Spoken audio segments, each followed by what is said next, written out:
This is the best of the wrap-up show. A recap and behind-the-scenes look with John High and Gary Dell'Abate. The best of the wrap-up show begins now. I am Gary Dell'Abate, and on Monday's wrap-up show, we talked a lot about the block party. There's a lot going on. Is Scott fired? Does Shirley have the right to fire him? Does Ronnie know which way he wants it to go? Does he want Scott on? Does he not want him on? You're going to find out all of that right here.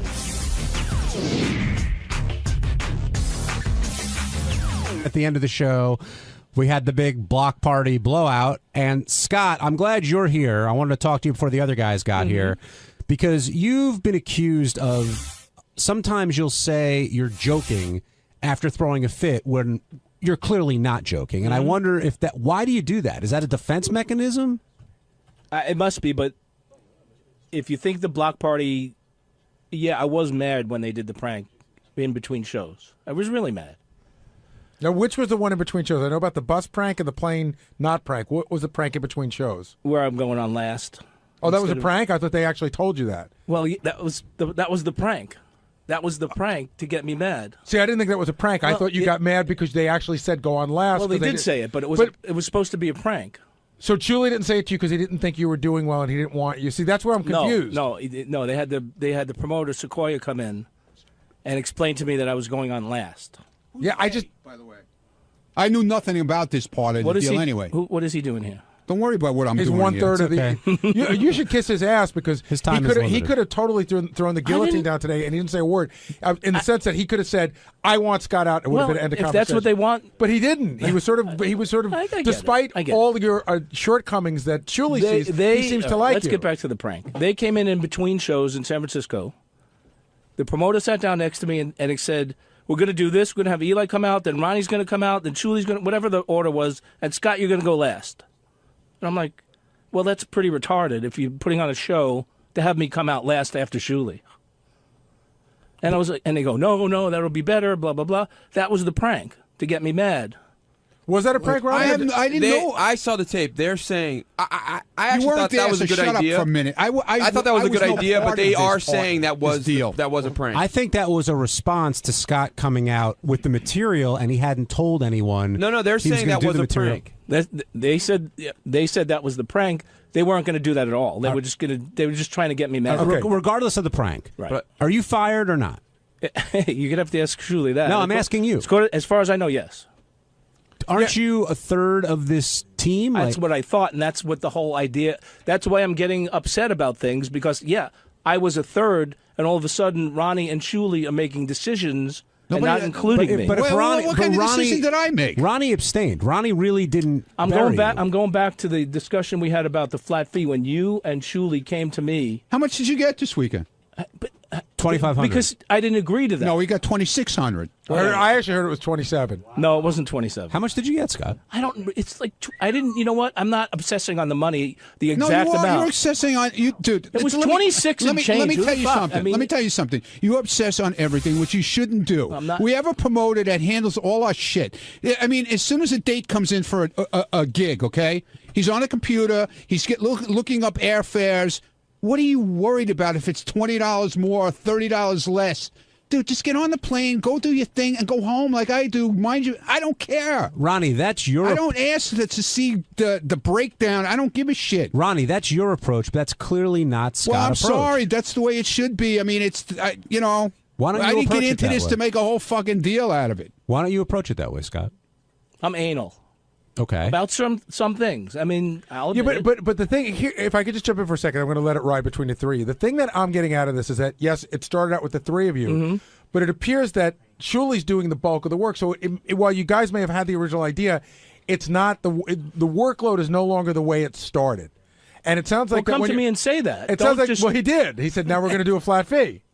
But he didn't. That's what he said. He didn't say the workload. It was. But it's pretty obvious. Yeah, like what do I got to do? That's. Yeah, but is it wrong for Scott to say, "Wait a second, that's not what we agreed to. I'm not happy with it"? He did, and Julie So said, then take what's it, the and Julie problem? said, "Take it or leave it." So, but can Scott also say to you, "Take it or leave it"? Absolutely. He can say it all he wants, and he can start his own tour tomorrow. Scott made a very strong point. He said, Ronnie and I can get a 2-bit comedian, and we can do this, which I think was a dig at you. Well, it was, and if I'm such a 2-bit because shitty comic, why don't you go up after me? Why don't you do your stand-up? I can't do it myself. I'm not a comic.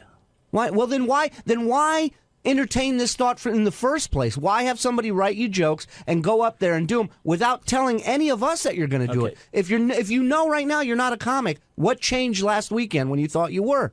I took Howard's advice. But again, you didn't. Okay, you didn't. It's not Howard's show, though. What did I do after the first show? What do you mean? I said, if you don't like the comedy, not because I was mad, not because he... And what I tell you, I said it's funny that Ronnie interrupts you in the middle of your jokes. No, Did I not say that? Did I not say Ronnie coming up and ripping up your set list was funny? I said, do you want me to do it or not? That pissed him off. You don't even know you how didn't that even, pissed him What off. pissed him off, You Ronnie? lost. You lost. You don't know the conversation we had. He had a set list. Hold on, Scott. Julie, you lost. Hold okay? on.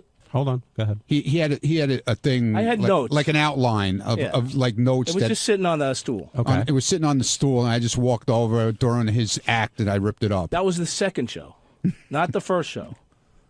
And we try. I know it's just boring to the audience. And that's when that's when he blew a fit. No, you're wrong. Okay. Guys, you guys were so wasted the whole That's why weekend. I've had to pick up a mic stand and don't know threaten to what hitch over the head. And this is my point. Like, you take these little jabs. You're such a prick about it, and it just shows that you're not a team player. You throw that paper in front of Howard's face to try and throw me and Ronnie and the rest of the tour under the bus by insinuating that we go out there and promote it with Howard's name. Now, look me in the eyes and tell me we do that. No, you don't do that. Okay, so why the fuck would you pull that paper out and throw it on his desk and go, you see, this is what I do. I pay attention, and this is what I catch. I can answer that Go because ahead. he said it this morning. You guys are not paying attention to the details, and he is. Right. Well, you I'm know trying what? to, You and know they what? won't let me. I'm busy. I was trying to help. That's I'm all. busy trying to get a second and a third mic. I'm busy I'm trying to make help. sure that the comics have shit to eat. I'm busy to make sure that everybody's rooms are, Well, that's are the set. promoter's and job. I'm sorry that I don't have I don't time. know you were doing I'm that. sorry You that didn't tell me You that. see me, Scott. You see me. You see every problem That coming was to the me. promoter's Don't job. you? Wait, the promoter's job was to handle what you just mentioned. Scott, and it Isn't doesn't, that the and promoter's job? Absolutely. What's your fucking job? Tell me that. I don't have a What's job. your job, The and job when are you that- going to start doing it? I've been doing what I've been supposed to be doing, and according to our agreement in the beginning, I've been doing that all along. Reading between the lines here, Shirley, it seems like Scott is angry with the promoter. I'm not angry. No, Scott's listen. angry at everybody That's but what himself. you just said. Well, you you said it said on the tape, promoter man. is The not promoter's a doing his job. fucking The promoter's asshole. a fucking asshole. I mean, while promoters... Independent of that. Yeah. Well, yeah, he wants to get involved with the pranking of me. You know, I was just just grow up. just dude. want to make sure that Everybody none of us are getting ripped off. That's all. You act And like they don't we- believe that. You act But- like we put okay? X-Lax in your You fucking didn't food think or asking if we're something. getting ripped off. Scott, don't say we. Scott, do you think you're getting ripped off? Yes or Of no? course he does. Hold on, let him answer. Do you No. think you're getting ripped off? Yes or no? No, I didn't. Do but you think that it's being mishandled in a way you're not getting what you deserve? Some things can probably be handled better. That's all. And, Like what? and if it were handled better, Expenses. how much more do you think you're losing out on? Because that's what I'm curious. I understand what you're saying. You're saying we're spending. There's a lot of fat on this. If we trim it down, we could all make a little bit more. Yeah, How much more do you think you could see a gig if you ran it the way you would run it? Not the way I run it. I don't know how I run it. I was just trying to point out a couple of things. Well, I don't but want to when run you're asking it. for breakdowns of financial wanna run of it. the weekend, when you're asking for a financial breakdown of the weekend, that says one of two things: either A, you don't trust the people you work with and you're not happy with what you got, or B, Which wasn't the case. You have to have some sort of plan. If you tell me to my face, oh, I just want to look over some of what we're spending and see if we can tighten it up a if there bit. was a way to save a couple of grand, which there might have been. So you want to see the expense reports because you think there's a way that we can save a couple grand, but yet you have no idea on how to do But that. surely, if Scott's a partner, based on the original agreement, if Scott's a partner, There's no such- why there's is it no- why there is are it no wrong? partners. To Right. Yeah, there's no Benji, partnership here, There's no Benji. partnership here. So who is in charge and who owns this? Nobody Nobody owns it. We're doing So it as a who group. gets it? Who would be okay for them to see the expense report? Listen, anybody can see it. Ronnie can ask for it But tomorrow. is it Scott wrong can for ask Scott for to ask for it? Then? I believe so. Yes. Well, obviously, you Have just you made a seen it? contradictory have statement. I seen it? Yeah. Yes. Was that wrong for you to see? Did you not trust somebody? No, it's not. I have to see it so I know what we made, so I know what everybody gets paid. Then technically, Shuli's the Listen, one I in don't think charge there's anything based wrong on with you that. saying to Scott, "Listen, flat fee, take it or leave it." And I but, did. But based on it sounded like on the original thing, you guys had a partnership. But Benji, we just wasn't told all you there's worked out, no but partnership here. There's no. Well, we had an agreement. Here's what I think We had happened. an agreement. Can I just say something? What happened was I think 3 guys got together and said, let's do some shows and see what happens. Let's all go out together. And as in any evolution of any business, somebody has to run it. And so Shuley sort of rose to the top running it, whereas nobody said, Shuley, you're running it. It just sort of naturally happened. And now Ronnie seems to be okay with that, but you don't, Scott. No, you know what? I thought that the 3 of us would make decisions together. Can I just tell you, bottom line, here's what pisses me off the most. And I feel that you guys are leaving me out of the loop. Hear me out. You're leaving yourself out. In all honesty, you are your worst. You are your own worst enemy. You really are. Okay. But let me just say this, okay?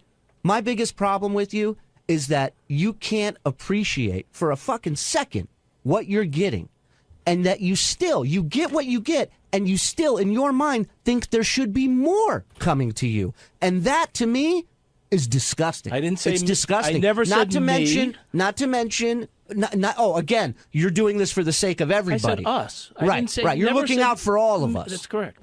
And you don't believe that. Of course. Does anybody in here believe that? Please, just say something. Anyone, please. Obviously not.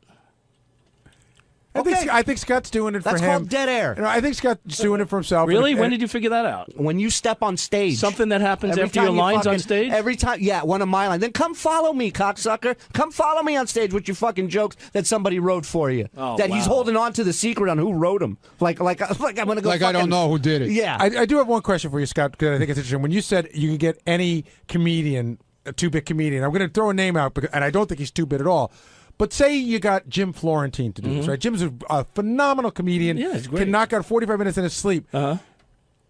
If you guys go out and you do this, do you think don't you think that part of this lack of harmony in talking about it on the radio is what generates ticket sales? And so if you guys go out, and you and Ronnie go out with Jim Florentine, and we never hear about anything that happened over the weekend because it's all going great, do you think the ticket sales would still be the same? I think we could do a good job promoting the show. That's correct. So why don't how? you do that? not up to me. Shuley clearly It's not doesn't want you to up be a part of this to me. anymore. No, If you're fired, you can do You're whatever you want now. fired. You're But free agent. But I didn't say me alone. I said me and Ronnie. I never said me alone can go out without.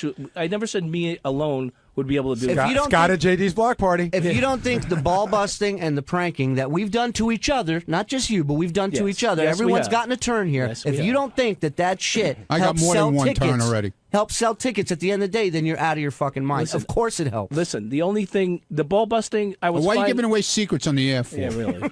Gary, doesn't it This seem is what like I gotta protect. these guys have reached the point where the ball breaking has now gone a little too far, and It's not even there, John. Yeah. It's not you. You don't even understand. this is the what- It's not type even of good-natured pranks. anymore. We don't even think. You don't even know the type. When I would tour with Florentine and the other guys on the Killers of Comedy, we would shit in the top of people's toilets in the tanks. Well, we would leave upper deckers in their rooms. We would steal furniture out of some guy's hotel room and put it in our room. Like we would fuck with people's personal space. None of that's going on. Push a naked Beetlejuice into a room. Yeah, yeah.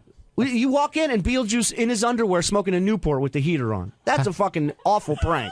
Hello, Ralph Sorella. Hello, John. Hi. Hey, Ralph, what's up? Hey, now. Hey now. Hey, I'm not sure about the lineup kind of issues, but I was talking about Ronnie over the weekend or in Vegas, whatever the fuck day it is. I think Ronnie expects Scott to be like him. I want to defend Scott a little bit here because, Scott has a way that he travels. He wants to know what's going on. He just doesn't want – Ronnie doesn't care where he's plunked down. He doesn't care if he's in the back of a pickup truck and sleeping in a gutter. But Scott, cares about That's not that true. stuff. Well, whatever. You're less high maintenance than Yeah, Scott. I'm not high maintenance at all. But yeah, I know. But that's you, Ronnie. You expect Scott to be just like you, and Scott's part of this thing too. So you have to respect the way that he is, and you got to meet somewhere in the middle. You just can't dismiss him and go, oh, you should just be more easygoing about it. This is the way Scott is, and then you got to respect his what he wants. They don't really have to respect it. They could just decide whether they want to work with it or not. And Scott can decide to walk away if he That's wants right. to. It's for both. Absolutely. The thing to me is this is like 3 guys that started a band in a garage that never imagined anybody would give a shit about buying their records, and now they're selling some records, and nothing's ever been written And up. that's my point to all the guys when it started taking off is you have no idea how hard it is to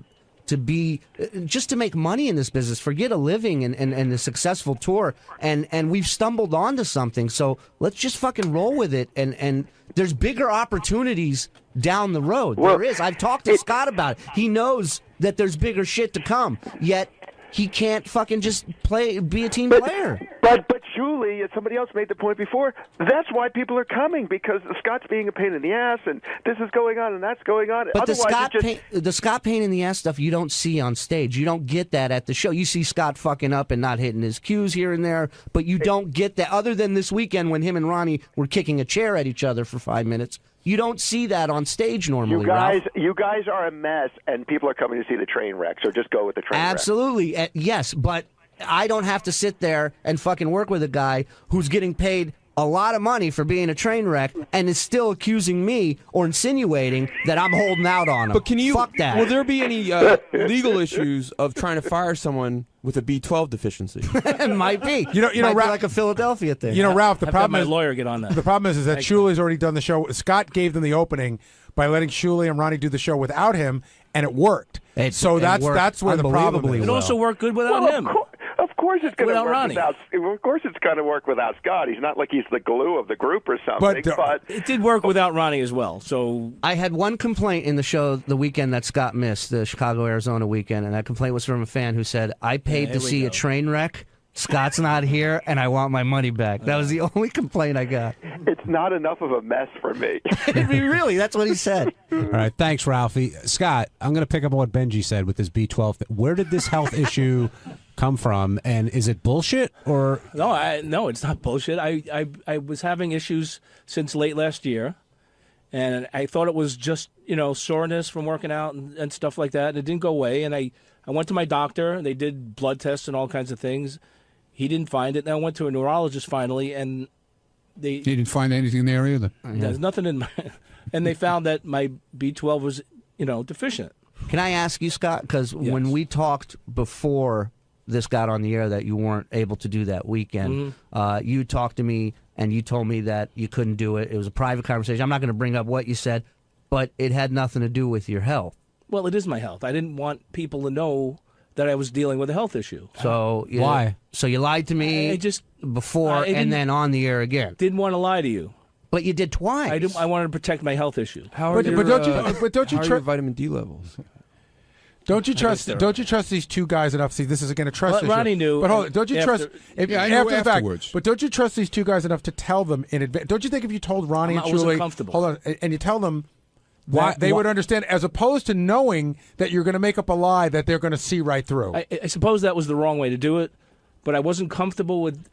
What made you just uncomfortable? Not comfortable. I don't know. You maybe were more comfortable with making up a family cousin wedding than just coming to me aside do you know how and much going. job place discrimination there is against B12 sufferers? No, seriously, what made you so uncomfortable? I don't know. That's what I. What do you think? I just didn't want people. It was personal, so I didn't want people. That's how I felt. Okay, you can ask my wife. I mean, I just didn't want anybody. She says, Throw vitamins at me. Tell them. I'm like, no, I don't want to tell them. He didn't even tell me. She told me.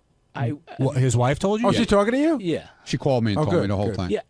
I don't know what it is. But it was after the fact. Wasn't comfortable. My husband needs a multivitamin because I don't know. I can't explain it. What does the B12 deficiency prevent you from doing?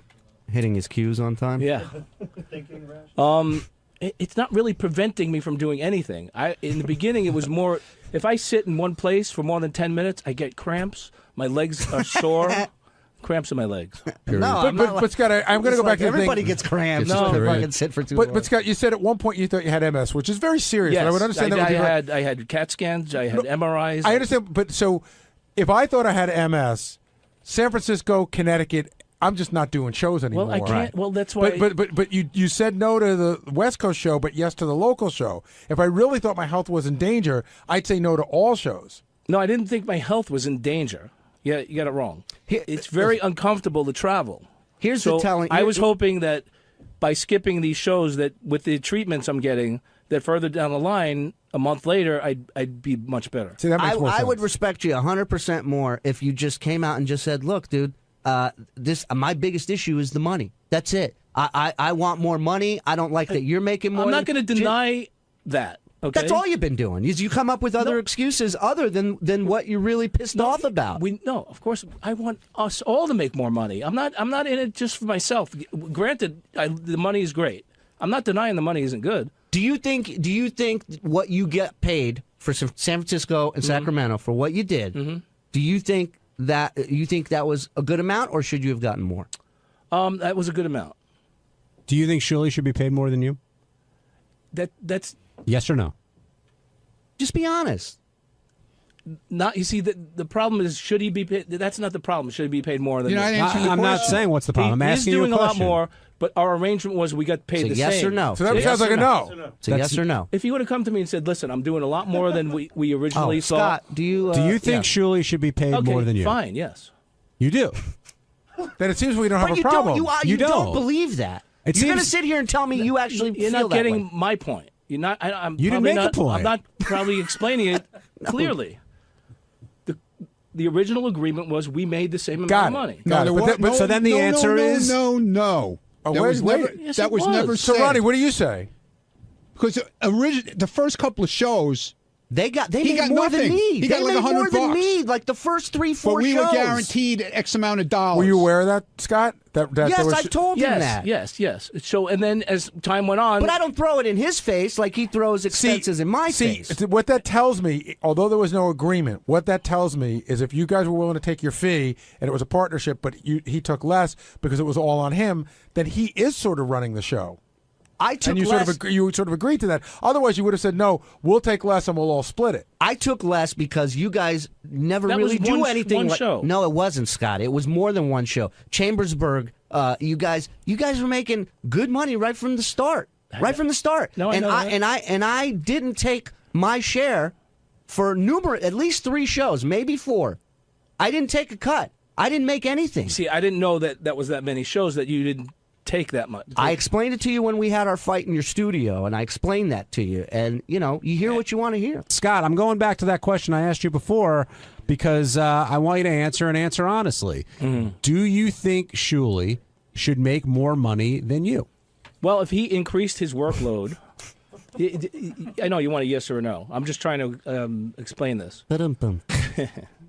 I thought our agreement was that we were all, like when we did Portland and Seattle, we had an agreement to make X amount of dollars, and at the end of the night, whatever was left over, we split. Okay. So why would I think that would change without them telling me that it was going to change? I could throw a guess out for you. I would say that if I saw a guy, and I'm not saying that you should know this because it should be verbally spoken, but if you see a guy doing the bulk of the work, well, I thought the promoter, I didn't know he was doing the bulk. What about the hour that I'm on stage? What is that to you? Not on an hour. That's a little exaggeration. what would you say the ratio? Dude, if you added up all the fucking time you've been on stage, you know what's funny about That's you? 10 minutes. I get to a point where I start feeling bad, and I'm almost ready to let you fucking back in, and then you open that Wow, how dumb kind of fucking you. mouth of yours, How kind and I'm of like, you. why am I even wasting my time with this fucking idiot? Say, for argument's sake, he's on stage for 45 minutes. Whatever. How long are you on stage per show? I'm not on stage a lot. But like 5 minutes? But I'm there. I mean, I'm. So he's 8 to 9 times We're more. all there. I So mean, it's a we're all fucking there, stool. We're all But there and the it's- same amount. It's I'm a not. stool. Yeah. It's not just a numbers I am game a stool. because you bring something to the table too. When Scott's going to be there, people can come out and see you. But he is carrying the workload on the stage. I'm just telling you what our agreement. And I'm going to go back to our He original can't answer the agreement. question. He won't answer your question. Now that you're aware of what Shuli does, okay, he and can- all that stuff Fine. aside, do If he you wants to think, come to me and say, I do think you I should- think Shuli should make more money than you? Fine. Yes. Okay, so my question to you now is, if for some bizarre reason Shuli said all is forgiven, all the shit you said about me today being a 2-bit comedian and a hack and everything else is forgiven, And all the shit he's throwing in my way. and you said you forgive him, with the current agreement, not the all split, the agreement that he threw at you, would you do that now? Flat fee. Would you do the flat fee flat agreement? fee? Moving forward, knowing everything you know. No. Now, I'm so glad you answered this honestly, because this is what Scott the Engineer is all about. This motherfucker is going to walk away ahead, from attack. thousands of dollars Attack when the dog. flat fee was $500 less than he made this weekend. That's his flat fee. And he's willing to walk away from it for good. That's you. That's who you are, You're not motherfucker. explaining it, man. That's who you are. Why would you walk away from the flat fee? Or from the other option? Because he feels he's owed more. He feels he deserves more. He feels like he's doing something. All right, so Scott, Those guys decided. You're not getting it. Who's those guys? You keep You. saying those guys. All right, so say I don't make as much as Shuley either, you fucking moron. but Scott, say Ronnie agrees with he what hands Shuley's- me a fucking check. That's all I care about. So you don't care if Shuley makes more money than you? No, I don't give a shit. Just let me go home. This guy's old. He just wants to go See, home. here's your problem. Your problem is that you're counting Ronnie as a partner, and Ronnie doesn't appear to want to be a There are partner. no partners. That's the whole thing, Gary. Well, they guys came to me But together. Scott is saying that you are, that it's a three-way partnership. He's wrong. There was never a partnership. It's just something we sat down and said, okay, let's do this. There's no fucking It was an partnership. agreement between three people. I don't know. Oh, Yeah, you guys stop are yelling it. at Scott. I'm for not. saying, but you guys are giving him shit for saying, I understood we had a percentage agreement, right? But there was no percentage agreement. Well, there was then- no agreement said this is what we're going to on make the every air, show. On the air, you said you didn't come to the I told Chicago him. shows. I told him in Portland you and said Seattle. you didn't come to these And shows. we did you in changed the Connecticut as agreement. well. Now I'm going to change the agreement on you. And I told him in Portland and Seattle, I said, we will never make less than this at one of these shows. And we haven't. So, haven't. but wait. And Why we'll is it make wrong more. if Scott thought And the we original have. agreement was a percentage deal? You say, no, I will only offer you flat fee. Why are you giving him shit saying that's not what I want? No, I think you're missing the point. I'm not giving him shit, and he's not giving him shit. wait. He's saying, here's what we've agreed to do. You can take it or We leave did it it. in Portland, Seattle. We did it in Connecticut. And it's done, same and deal. we ain't doing it Same deal. anymore. We ain't you get doing X it amount anymore. of show plus whatever's left. Oh, wait, But right hold now, on a Scott, second. you're losing. Wait a second, John. I wasn't in Connecticut. Where's my cut from Connecticut? If it's a partnership, You weren't there. Where's You my gotta- fucking Well, cut? Well, where's my cut from Arizona and You Chicago? got $4,000 in fucking Connecticut. Where's my I cut? didn't get anywhere you did. near $4,000. Oh, bullshit, dude. I tell you Shirley got exactly what I $4,000. got. I can tell you exactly what I got. If you think I got What'd you get? $4,000, 22. In Connecticut? That's correct. No, you got. I will bet on that. Really? I would swear on my life that that's what I got. Well, Where's I know- my cut? I want a cut. I know you made wasn't more there. than- I don't give a shit that I wasn't there. My name's on it. It's the fucking Ronnie Munn block party. Where's my fucking cut? It's not up to me. What do you mean? Now it's Why? not up to you. It's a partnership. Where's my cut? We have to all decide on that. What do you mean we all have to decide? That's that's three people have to decide. I what- think don't I know think what that to when do. you walked away from the shows, somebody else decided that they could live without you. That's where it gets weird. Well, Shirley, we got to wrap up. Yeah, Is they Scott weren't in or happy. out? I missed the Chicago show. Shirley, Scott in or out? Like I said, I always start feeling bad, and I want to say he's back in, but then he fucking says what he says, and I'm just like, why? Why would I put myself through it? Why do I want to deal with this shit? I want Ronnie happy. If Ronnie wants him in, I don't know. We got to figure this out. I don't know. On Tuesday's wrap-up show, Howard talked about the AGT staged fight that we did, that he was upset about, and I went in to talk about it on the wrap-up show, and John Lieberman came in and tried to put words in my mouth that weren't there, and I got pissed off. Check it out.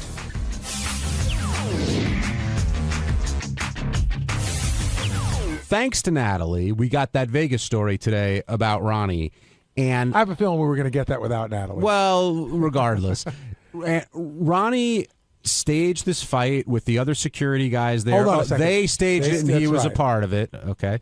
At first, I thought they were going for a Howie Mandel was behind all of this or something, but that didn't happen.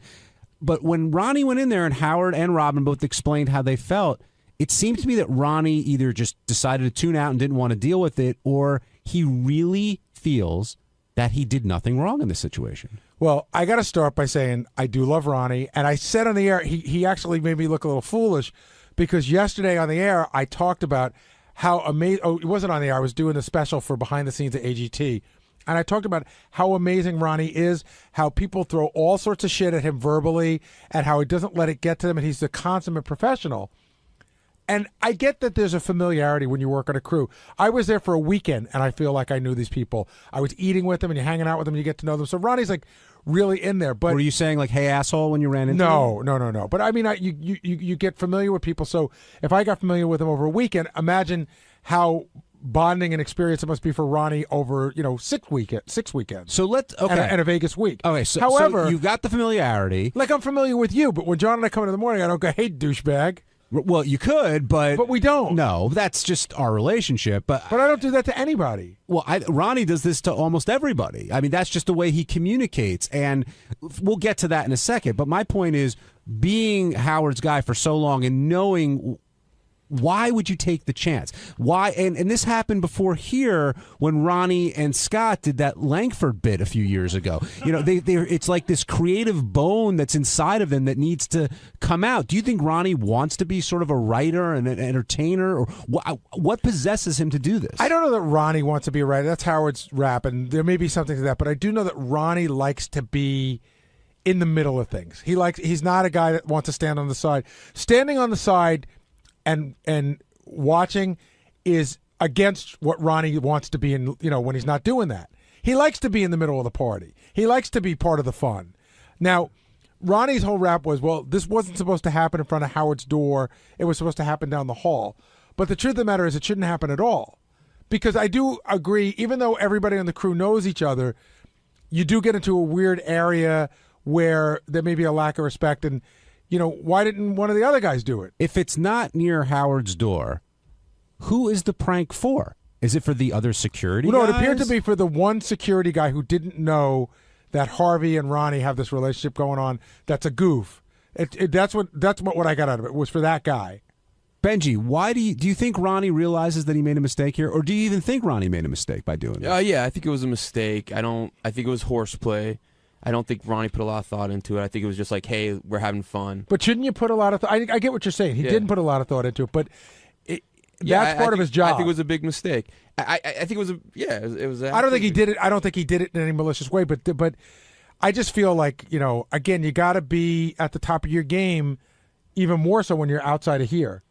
Does this incident destroy everything that Ronnie, all the goodwill, I guess, that Ronnie's built up on AGT? Because he has been doing such a great job. With Howard? Or with Howard, and two, with NBC and those folks. I can't speak for the NBC folks. I mean, I don't know. Though I met a lot of the security guys, and they all seem to, you know, be funny guys. I don't know if they would have done this, but I think they probably just thought the whole thing was goofy, my guess is, and they don't really care. Howard's probably a little bothered by it. Yeah, I think Howard's genuinely angry. He said he was with, I guess, Beth and some other people. His brother-in-law and his sister-in-law. And he was pissed. And but at first he was concerned because he thought something actually may be happening out in the halls. And then you find out, haha, it's all a joke. How do you expect him to react? Exactly. And by the way, I want to give a big shout out to Ralph, who, when he called in this morning, didn't try to lie and act like a hard ass. Said he opened the door, saw a fight, and immediately crawled back into the room. I love that about Ralph. Brian, you're on the wrap-up show. Hey guys, how you doing? First time I've got the chance to speak with you. How you doing today? Good, Brian. Thanks for calling. What's on your mind? Hey, no, I'm very surprised that Ronnie, out of all these times that I've had the chance to listen to you guys here on Sirius, and I didn't get the chance to listen much before that because you weren't here in Indiana, but he just doesn't get it. He needs to stand there and do nothing, dress him up like one of the British guys over there in London that's guarding the palace or something, and just not move his eyes, not say anything, and just do what he's supposed to do, and that's guard Howard. I mean, why would he want to start something outside his dressing room? That's just amazing to me. I can't answer that. I wish Ronnie were here, and he'd probably give you an answer. But I think his answer is, I didn't start anything. It was Harvey's idea. It was a joke. I just agreed to it. Do you think he's sort of seeking attention, or he's just kind of playing around and hanging out with the guys? There's a little of both in there. I know he likes to play around and hang out with the guys, and I think he likes to be in the middle of stuff. Well, the hard-hitting 100 News reporter John Lieberman now enters the studio. He's got a Post-it in his hand, which means he's got breaking news. He's got something on Ronnie, I'm sure. Well, there's a couple things. One, Ronnie went on the record to say, yes, he regrets his actions in this situation. But when I asked him, do you believe you embarrassed Howard, he walked away. He said, fuck you, I'm not answering that. And he walked away. But here's the good behind the scenes, and this shows just how concerned Ronnie was right when the incident happened. This guy Harvey says to him, pulls Ronnie aside after the whole thing and says to him, I'll bet you $1 million Howard doesn't even bring this up because Howard hasn't said a word. This was a couple hours after. And Ronnie goes, no, man, he will bring it up. He will bring it up on the air. And so Ronnie bets him the $1 million, you know, that will Howard bring it up or not. So Ronnie clearly was concerned from the get-go about this. And here he is. Ronnie, you were concerned at the get-go about this event, correct? Because Harvey bet you $1 million that Howard wouldn't bring it up. Okay, so what's your point? So that shows that you were concerned from the get-go about the gravity of this, despite you playing it down today. Dude, what the fuck is your problem? Leave me alone. You're always trying to dig something up that's not there, but okay, go ahead. What's your question, John, so I can get out of here, please? John Hine. Thank you, Ronnie. You seem more upset than usual about this stuff. I mean, your balls have been broken God knows how many times, and this one seems to have gotten to you for some reason. I don't know. I guess it did. Okay. Well, do you feel, Ronnie, in this situation that you didn't do anything wrong, yet Howard's making a big deal out of it, or do you feel like you did do something wrong? Yeah, I guess we did. Both of us did. Not just me. Harv, you're talking about? Yeah. And did it cross your mind that maybe it wasn't such a good idea at the chance that it might piss off Howard? At the time, everybody was thinking about what a cool bit this would be with just between us, what we were doing. It was a bunch of guys hanging out. You know what I'm saying? I didn't think about, I'm not going to speak for Harvey, but I didn't think about the consequences afterwards, okay? Do you think that if you guys would have done this down the hall, like you said, you wasn't supposed to be in front of Howard, so we did it down the hall, and Howard just heard about it later on through the grapevine, I don't he'd know. have the same reaction? I don't know. It really did cause a major commotion in there because nobody really knew what was going on. They really didn't know if it was for real or not because the only ones who knew about it were me and a few, the security guys and Harvey. So nobody knew what was when it went down, it looked real. Well, I got a question for you, Ronnie. I've been where you've been, so I got to answer this as honestly as you can. When Harvey came up to you and threw this at you, right? Was there any part of you that thought maybe we shouldn't do this, or did you just immediately think it was a great idea? Yeah, I mean, you know what? It was the last day of taping. Everybody was like happy, and we were having a good time, and I don't know. It shouldn't have happened. No, but I'm saying, like, when you heard it, did you say? Because I've done things, yeah, and it's never dawned on me till afterwards. Afterwards. Well, it was like the same thing with Bubba's wedding. It didn't dawn on me till I got back to the room. But that that's night. different because you were drunk that night. That's a whole different thing. This is like I've done things, and then afterwards gone, damn, I'm going to hear about it. But I didn't think about it when I first thought about doing it. Exactly. What was the time difference between like when Harvey gave you the idea and when it happened? About 30 seconds. So it happened immediately. And what happened was it wasn't supposed to happen that quick. He said, we're going to do this in a little while. And then the next thing I know, I'm on the floor. Because I turned my back and I said to him, dude, I was eating like, I don't know, a couple of pretzels and I had a can of ginger ale in my hand. I said, wait till I get done with this. He said, yeah, okay. Next thing I know, boom, man. He like blindsided me from the back. And I'm laying in ginger ale now. And people thought somebody pissed in their pants because we were all on the floor. And it was ginger ale, so it's kind of like that color. Now, there's a rumor going around that there may actually be video of this. I thought you said it'd actually be pee. One of the security guys has it on his phone. So we're working on obtaining that. How did the other security guys know? No, you're not going to get it. We're working on it. Oh, yeah. Well, you can work all you want, but if Terrence gives it up, this guy, then he's not a man. And he's not the only one who has it. All right. Ronnie, when Howard came out... You know what, John? You're really getting on my fucking nerves today. So why don't you just leave me alone today? You're talking like a moron right now. Which John? Just get away from me. He's talking to you, John, not me.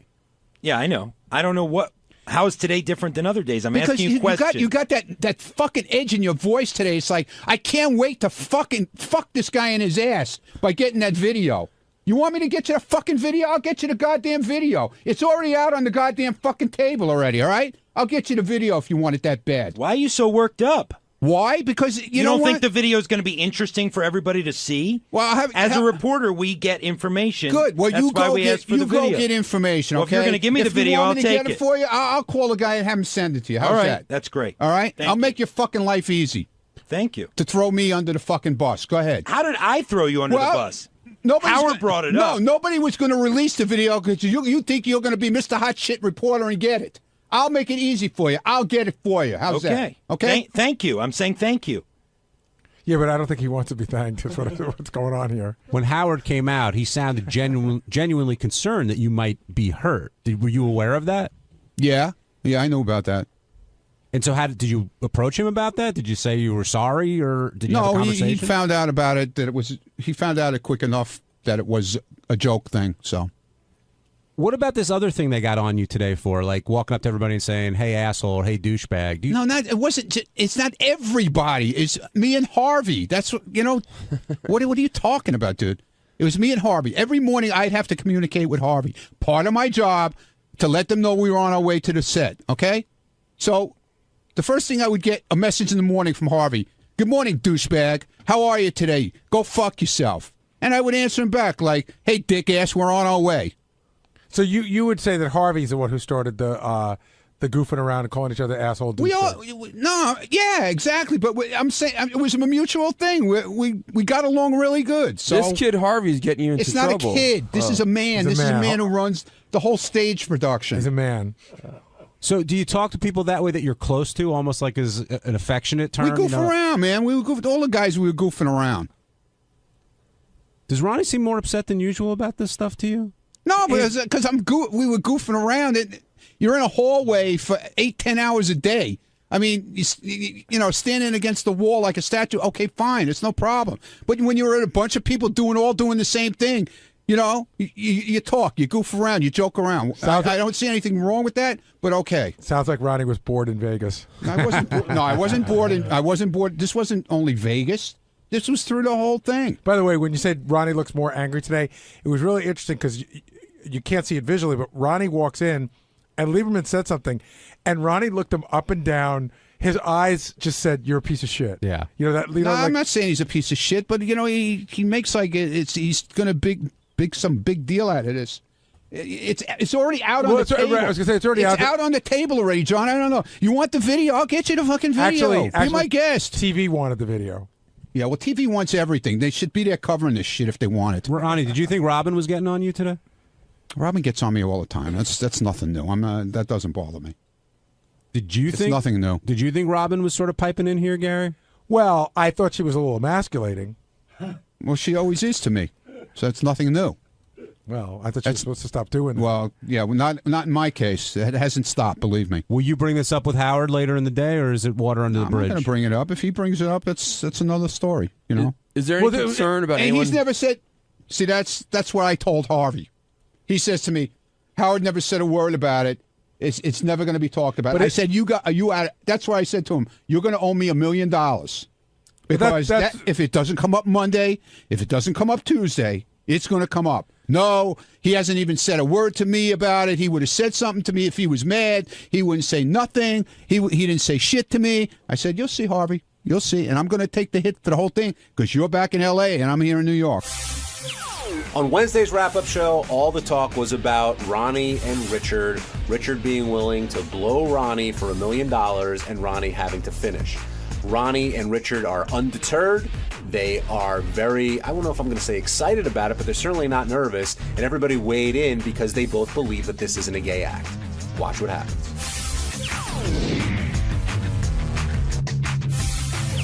We've got to talk about Ronnie and Richard. This came up on Wrap Up the other day, and now Howard's well aware of it, and you got to have that conversation. And has your mind changed at all? I mean, you went pretty hard on that banana, but do you... Thanks for noticing. Oh, please! How could you miss it?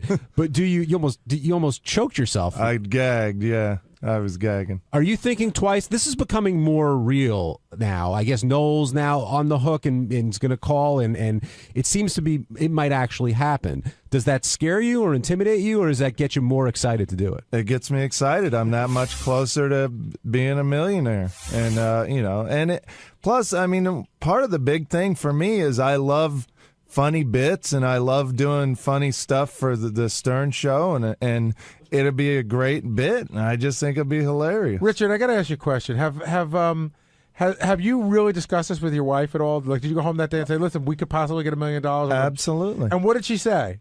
She was like, "Yeah, go for it." She's like, "As long as you're not messing around with another woman." You know, if she knows Ronnie, my wife and Ronnie are really good friends. But she didn't like laugh and go, "No, you're kidding," or anything like that. She was just like, "Yeah, go for it." Yeah. She was. Wow. I mean, she knows it's funny. She was laughing about it, and we keep joking about it. We keep saying, if I blow Ronnie, we'll get to afford some Dom Perignon to wash my mouth out with, and all this stuff. But it's becoming less of a joke and more of a real thing, it seems. Yeah, but I'm a little bit worried that I might have scared Ronnie off, because when I was blowing that banana and looking into his eyes and, sucking it, it seemed like it creeped him out a little bit. So I hope I didn't scare him off from it. You know what I think is, first of all, I really genuinely commend you, because... Thank you. I and I'm a little jealous, but I know it's like, I like... And I think, that I know you don't like some parts of it. And I know you're not like I know you're not into it in a sexual way. And I also think that you don't like the fact that your parents being like wouldn't like it and things like that. But I think my parents have a pretty good sense of humor, though. You know, they Richard, there's having a good sense of humor and watching your son blow Ronnie to completion. I don't know how good of a sense of humor I would have if I was your dad about that. Well, they listen to the show. They heard me lick Sal's nuts, and they've heard me get my taint kissed by Sal. And that all seems harmless now. This is just one step above all that. Is it something you could like say, only 7 like the steps. way you talk to your wife about, say, hey, I want to make sure you're comfortable with it. Have you had that same conversation with your parents, or will you? Or would No. Well, and I also thought, maybe I thought maybe Howard or somebody would want to ask them first before I even talk. Their blessing. Believe me, they'll be front and center, sitting in the front row in Barca lounges. You and Ronnie have agreed to this, and it's got to be Ronnie's got to come. But both of you insist that this is not gay. Yeah. Well, in some people's eyes it is, not in mine.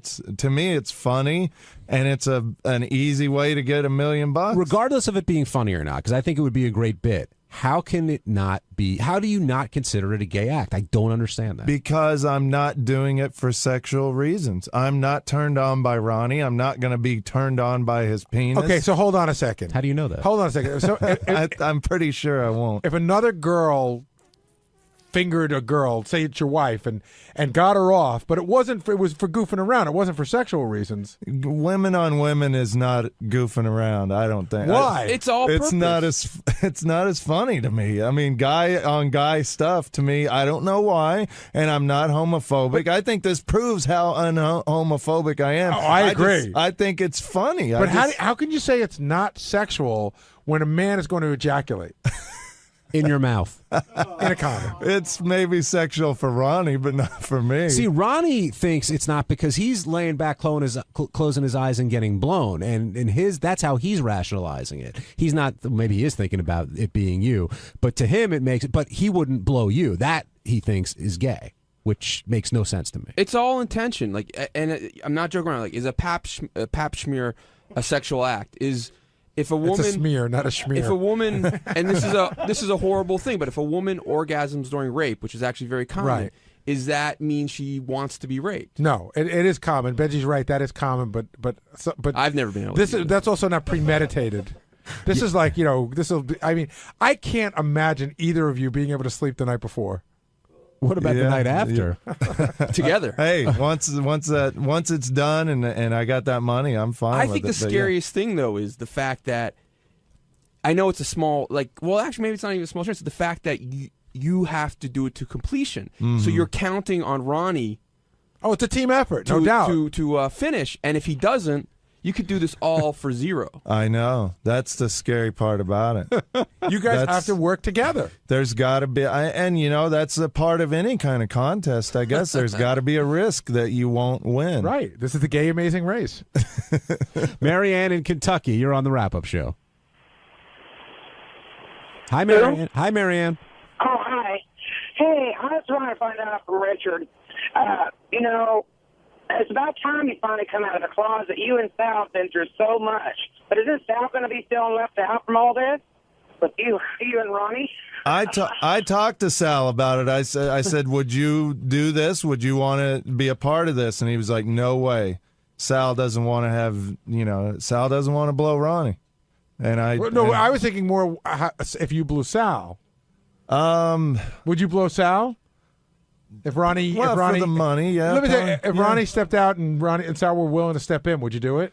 Probably, but I don't know. I'm so close with Sal, there would be something weird about it. I would think that it might ruin our friendship. Oh, now it's some weird way. Now it's getting weird. Yeah, exactly. Like Ronnie's, I'm friends with Ronnie as well, but there's just something that's different about doing it to Ronnie. I'm not as worried about it. Now, let me ask you a question. We talked about this on the other day. Say somebody were to step in and undercut you and do it for $950,000. They can do it, then I'm not. You wouldn't go to $9. $9. No. You're not bargaining? Nope, not at all. And Ralph was the name, Gary, that was floated again, out there? I don't want to. Somebody came and told me that. So without Ralph calling in and put it out there. I don't really want to go there. But yeah, somebody came to me and said Ralph told them they would do it for $9. Do you think that's dicky at all for someone to undercut you, or you no problem? No, because I'm going to be right there in front row laughing at whoever's doing it. To me, it's still a funny bit. Whoever blows Ronnie in public, another guy, it's going to be hilarious. Garrett, do you have any, like I asked Howard this, and he said, absolutely, I'm going to do it. Do you think Howard, this is $1 million for Richard, do you think Howard has any qualms about doing it? What do you mean? Like putting it on a show? Yeah. No. I wonder if he'll really do it. I mean, it's a big thing. For AGT's going to love it, the synergy of it. For starters, we have to take it off-site because you can't do it here in this building. Yeah, I wonder what the logistics of it would be. I'm telling you, we're taking it to Citi Field. No, we can't go to Citi Field, but believe me, we'll find a place. Yeah. I wonder if you can even do it like in New York, though. Like, would we maybe have to go to Vegas? Okay, hold on a second. What are you worried about if it's considered like a porn shoot? It's not prostitution because nobody's paying. Both parties are getting paid, but one person isn't paying another person. But you're right; it could be considered a porn movie, and then we'll just have to fly to L.A. We might have to go to Mozambique or something. Dubai. Yeah, the Thriller in Manila. Jim in Jersey, you're on the wrap-up show. What's happening, guys? My God, I'm happy to get through. Long-time listener. Hey, guys, it's funny because it's true. I think Richard would do this for like $50,000 if they would have brought that up. Now it's $1 million. This is something he wants to do, I think. I don't know. If anybody underbids me, they can have it. And, I told Sal earlier, I'm like, this is a win-win for me because if it doesn't happen, then I don't have to blow Ronnie, which is great. If it does happen, unfortunately, I have to blow Ronnie, but I get $1 million. No, you really don't. The loss is if you blow Ronnie and he doesn't come. That's the really scary part. And by the way, even with the money on the table, you don't really have to blow Ronnie. You choose to blow Ronnie for the money. There's a big difference. Would there be any if I see $1 million, I have to do it. If Richard came first, would he still get the money? That's what everybody says, and you can. John Hine can inspect me down there. John Hine can put his hand on my crotch and verify that I will not get. You're the only one we'll trust, John. Yeah, no, thank you. I will. I can assure you, I will not get a boner while I'm blowing Ronnie. How can you assure us? Yeah, how do you know? Because I'm not gay. I know that I'm not. But you said you haven't done this before, so you can't know that. You may get turned on. I know that trust me, I've watched enough gay porn with JD pulling clips that I know it doesn't turn me on. But I've never gotten a boner watching gay porn. There's a difference between watching a clip and you physically doing it, though. What would happen if you have this dick in your mouth and you start to feel feelings you've never felt before, and you do sort of get a semi? I guess then I have to have a deep conversation with myself and your wife. Yeah. One interesting thing, I think, neither would switch places. I asked them both. That's right. They both are in the Ronnie will only receive and Richard will only give. Wait. You think that it's gay to get the blowjob? No, not that it's gay. I just don't think I could get a boner and jizz from Ronnie blowing. What if it were Sal? What if you switch it now? Sal no guy. In? I don't think no guy could blow. What if the lead singer of White Lion stepped in? Mike Tramp. Yeah, I don't think he's got long blonde hair. I don't think he's into that. I know you're not anti-gay at all, but do you think it's gay that Ronnie could complete it? No, because I know Ronnie will be thinking about women. He'll, like he said, he'll have his eyes closed. Well, I think that we have to, with the rules during the Scott thing, he has to. You got to put in one of those things. What was that movie, Clockwork Orange, or one of those where they had the thing that keeps his eyes open? Forces his eyes open? You got to put that on Ronnie. Ralph Sorella, your name is being bandied about here. Is it true? Are you offering to undercut either of these guys and get in on the money? Well, I don't know about undercutting because the problem is I couldn't come. I'm sure I couldn't come from that. So how much could I get for just limp dicking it? Nothing. You want to be the opening act or something? But for $1 million you could blow Richard and then blow. No, I'm not. No. Richard can blow me. Yeah, but if you can't come, I'd rather not blow Ralph. So Ralph, do you see it? Well, that's what makes it interesting now. You seem happy to blow Ronnie. Well, because it's funny. I mean, it's funny to goof on Ronnie, and it's funny to watch how uncomfortable he is with this. I don't know that you would be as uncomfortable with this. Ralph, do you see a distinct difference in one or the other? What do you mean, giving or receiving? Right. Oh, actually, absolutely. I mean, giving it is much gayer They're both gay acts, by the way. Richard's crazy if he's saying blowing a guy is not a gay act, but doing it is much gayer than just receiving it. Because, like you said, you could close your eyes, but I mean, it's still gay. But you're doing a lot of work to blow somebody. Ralph, how do you? Yeah, but to receive it, you have to get turned on. Yeah, Ralph. How do you know that you wouldn't finish? Because I don't finish from girls. I don't like blowjobs.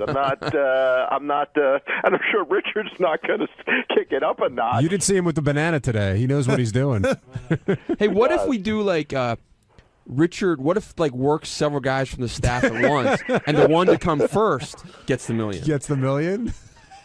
Yeah, well, wait. What do I get out of that? What if he works on both me and Ronnie, and then there's, you're guaranteed at least, like 700,000, and whoever comes first gets the extra 300. I just had this most disgusting vision in my head. Like I zoned for a minute, and I had this idea of like Richard really working it, and moving his head back and hocking a big loogie on it, like they do in the porn. You watch too much teen anal, Gary. All right. Would you spit all over it first, Richard? If that's what it took, whatever. But Ralph, you do say something interesting. You say it absolutely one way or the other. It is a gay act. So you're saying you admit that it's a gay act, but you still be willing to do it for $1 million. Absolutely. Of course, it's a gay act. But Ralph is making sense. Yes, but I don't think Richard is using the word like how would you what would you define a gay act as? When two men are in love and making love, and I'm not in love with Ronnie, and he's not in love with me. We're now joined by Ronnie Mund, who's the other half of this event that we're trying to make happen. And Ronnie, you don't seem very concerned about this. It's just another day at the office for you, say what you said to me during the break, Ronnie. What did I say? Oh, about nobody's going to come up with the money? Right. Yeah, that's what I said. Because it's no big deal. It's not going to happen. I'm not worried about it. What if someone does come up with the money? They're not coming up with $3 million, dude. Not for that. That sounds like a taunt. It's like Ronnie's. See, I could look at that girl's ass and we have no problem. Yeah, he's got a picture on his phone. While Richard's mouth's around your penis, you got no problem with I that? wouldn't even think about it. Be Richard's. You can you do that? Do you think you can mentally block out the fact that Richard's the one doing it? I think I could. Even I hope you can. For $1 million cash, man. See, maybe I could. Maybe I could, and maybe I don't have jump the shark money. You know what I'm saying? I know what you're saying. He didn't blow a TV guide. Maybe I could, and maybe I couldn't. All right. So say I could get into maybe I get some drinks and I get into a zone where I imagine it, something else, and say I could do that. When you're done, people will still say you came from a guy blowing you. Right. So you got to deal with that. Okay. Yeah, but what's wrong with that?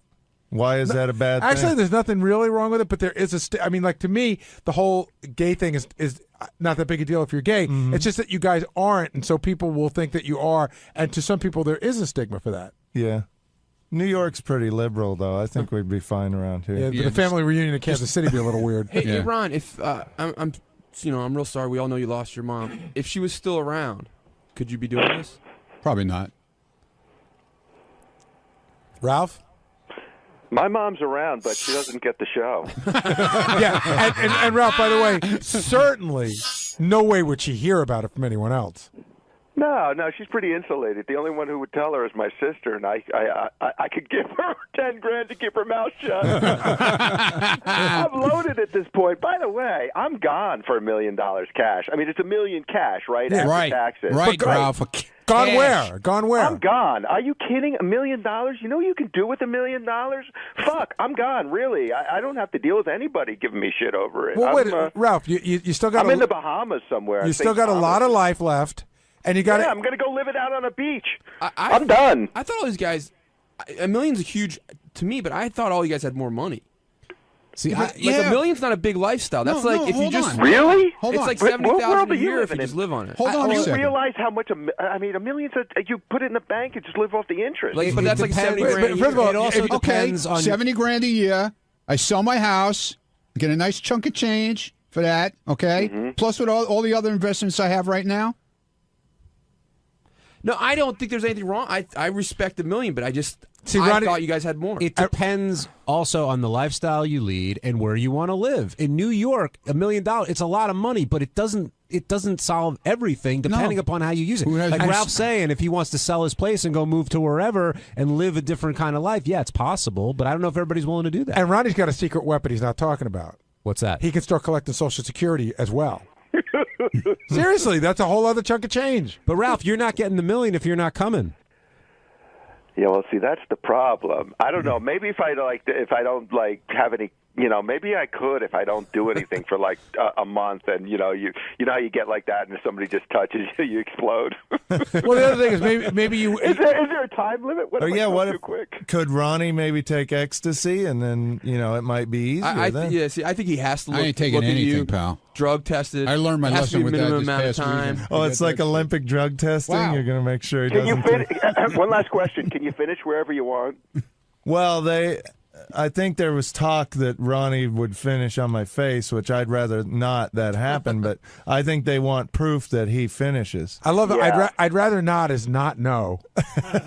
Well, if that's one of the little things that has to, little demands for me to get the $1 million, then I'll deal with it. Ronnie, if you had... Oh, go ahead, Ron. Go ahead. Yeah, but quick question. So if you're finishing on your face, then I have to touch myself to finish. Were you? No, he's doing it. We talked about it. Yeah, I would have to be the one. This is not gay at all. It'd be like holding a water hose, over my face. You're earning that $1 million, that's for sure. And Ronnie, yeah.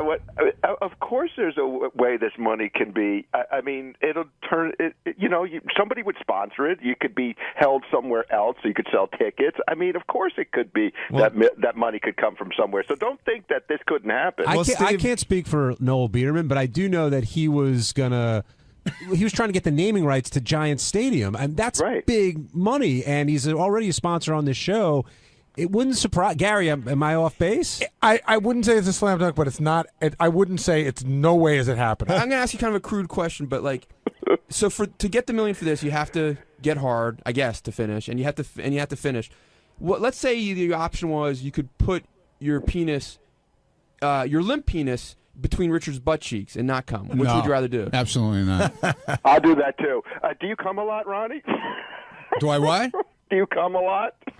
I never measured it, dude. Sir, come a lot. Would you be interested if there were a $250,000 bonus to go a second round? I could be up for that, maybe. Do you guys agree that there should be no Viagra or anything like that, or that doesn't matter to you? Or Ronnie, you have no problem. Well, Viagra, forget about it. He'd be sucking my dick for a fucking week. Yes, Viagra doesn't make you come; it just gets you hard.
Cohen from Bravo, who I'm fascinated by. This guy... The guy who runs all those housewives reunions. He's got to be worth a fortune, right? He's the head guy at Bravo. And he brought all that stuff, right? Yeah, and he seems like a goofy guy, but evidently he's a brilliant businessman. Yeah, I couldn't believe the same guy who was doing those goofy interviews runs the place. Yeah. Yeah, right? I just thought he was some goofy guy who they got to be into the housewives. Yeah. I didn't realize he had provided them with all those shows. How you doing, Andy? What's up? Good morning. Yeah, it's so early. I know. All the guests come in and they have that. Oh my God. Dazed looking. I know. I need some tea or something. Yeah, we'll get you handled. Thank you, man. We'll get you caffeinated. Thanks. Right this way, sir. Right in here. Oh, right here. Right in here. Okay. Oh, it's my team. Hey guys. So you're here today to promote your new book. Yes, it's called Most Talkative. So you've got that going on. I hope I'm very talkative today. But you're also talking to Howard Stern. I mean, it's your first appearance. No, I know. How are you feeling about that? I am. You know what? I was very nervous about it like 10 days ago, and now I feel like I got through that, and now I'm just psyched. You're here. You're in the moment. Yeah. We're gonna get you caffeinated. Yes. And it'll be fun. Yeah. Yeah, I'm very excited. I'm like the biggest Howard fan. I can't believe I even got through security. I can't believe I got booked on the show, actually. Oh, he's psyched to have you in. I'm very excited about it. Cool. Yeah. Have fun today. Thanks. Andy Cohen is a guy who, against all odds, is successful on television, and he's a successful programmer. He is responsible for all of the shows on Bravo. Bravo was kind of this cable channel that was languishing, couldn't find an identity, and didn't know really what to do with itself for a while. Yeah, and Andy figured it out. Yeah. Oh, yeah. Good for you. Oh, yeah. I'm fascinated by you, actually. Andy, Bravo is a network that, as Robin just said, was languishing. It was not doing well. You were hired not to be an on-air guy. Right. Not at all. But to be the head programmer. Right. What credentials did you have? Yes. What is it? No one knows really much about you. Yeah. How did you get to be a programmer at Bravo? I started, by the way, when I started in TV, I wanted to be on the air. And this was like 25 years ago. And Don't you think a lot of television executives want to be on the air? Which is why it is so fucking crazy that this happened. I mean, this is like, to say 1 in a million is an overstatement. This does not ever happen. Because not only are you the program guy, you're openly gay. Yes. And so right away, it's hard to get a network programming job being openly gay. That's number one, don't you think? I mean, at this point? Yeah. I don't know. I still think so. Really? Absolutely. Maybe on a Big Besides Three you, or Big you Four. and Les Moonves are the only two guys that are openly gay program directors. I mean it. Funny. What do you mean funny? Oh, he's not gay? Julie Chen. She's not a beard? She and I were interns together at CBS News, Is that right? actually. Is that right? Yeah, we were. I was obviously making a joke, so Les, you can't sue me. You're not anyway, serious? No, I'm not serious. Although, who knows? You never know. He's a very attractive guy. Very personable. Very personable. Yes. So I still think that most programming guys would love, like Les Moonves, for example, was an actor. Right. Put himself in some series even. And I think that they think they can't be on the air because they will be viewed as less professional. Right. You know. Well, I think you're right. And programming guys, I think, are hams in general, basically. Right. And the thing that I get so much, and it actually bugs me, and it's why I'm excited that this book is coming out, because I tell the story in the book, is everybody says, oh, you gave yourself your own show. You gave yourself your own show. Do you know how hard it is to fucking give yourself your own show? No, how hard is it? Well, you can't do it. What? I'm a runaway train? I'm because like, most people at the network probably said, and you can't give yourself a show. Well, it's not possible. It is like impossible to walk in. I mean, because you're actually you look like a bigger douche. You look like the biggest douche on the planet. So how did you put yourself on TV? Well, so I didn't put myself on TV. Right, how did you wrangle a TV yes, show? Exactly. Right. So basically, I was at CBS News for 10 years. Your background was at CBS. Where did you go to college? I went to Boston U, where you went to college. Where did you grow up? I grew up in St. Louis. In St. Louis. And by the way, the arch is very impressive. I don't know what. Dude, it's a sculpture. It's like a 60-story sculpture. I don't know. It's sort of like in the middle of nowhere, you know? Well, it's like, all right. Well, the placement, it would be hard to place it somewhere else. It's surrounded by like warehouse buildings. Yeah, well, all right. The surrounding area. Weird, that's all. Yes. No, it is weird. Everyone was all insulted. What did you say it was? It's a sculpture. No. But is it impressive? It is so impressive. It is? Yes. All right, don't get off track. Okay, I'm sorry. All right, you From grew up St. in Louis. St. Louis. Grew up in St. Louis. Where in St. Louis?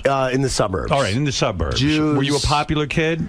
I was. Were you openly gay at a young age? No, I wasn't. I actually was in terror of coming out. I mean, and I was popular. I was voted most talkative in my high school class, and I was head of the student body. And did you know you were gay? Yes, I did. And you had to live a closeted life. It was so bad. And did you date girls? I didn't. No. So you've never banged a chick? No. You haven't? No. What do they call that? They call it a gay person who always knew he was gay. That is called a pureblood. A pure Is it really? That's right. Are you kidding? That's right. I knew there was a title. No. Gary, what's the title for like a gay guy? A gay, isn't it a gold star lesbian or gold star homosexual? I'm a pureblood? Yeah, you're a gold star. Oh, my God. That's my new name, pureblood. I love it. So girls are disgusting. Let's be honest, no, right? No. Girls are Come great. on, let's be honest. I just always wanted to be with guys. I mean, it's like, by the way, there's a thing. When I was in high school, this horrible thing happened, which is in my book, and I'm not going to like sit here and plug my book. Don't but plug I just your want book. to say Go it. ahead. Okay. What's in your book? It's called Most Talkative, and it comes out today. But I went to see Eddie Murphy in concert with some friends when I was in high school. That had to be hard. And we decided to do shrooms, okay, Right. at the Eddie Murphy concert, which seemed like a good idea. Right. Every word out of his mouth is faggot. Yes, Right. every word. Right. And everyone is laughing their asses off.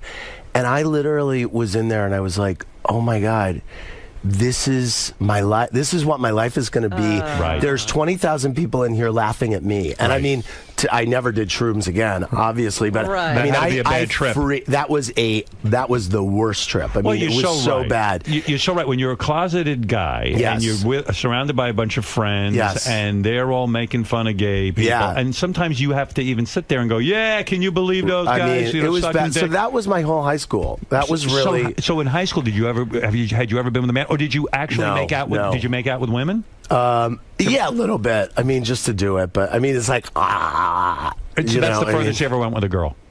Yeah. No. Feel them up? More. Finger?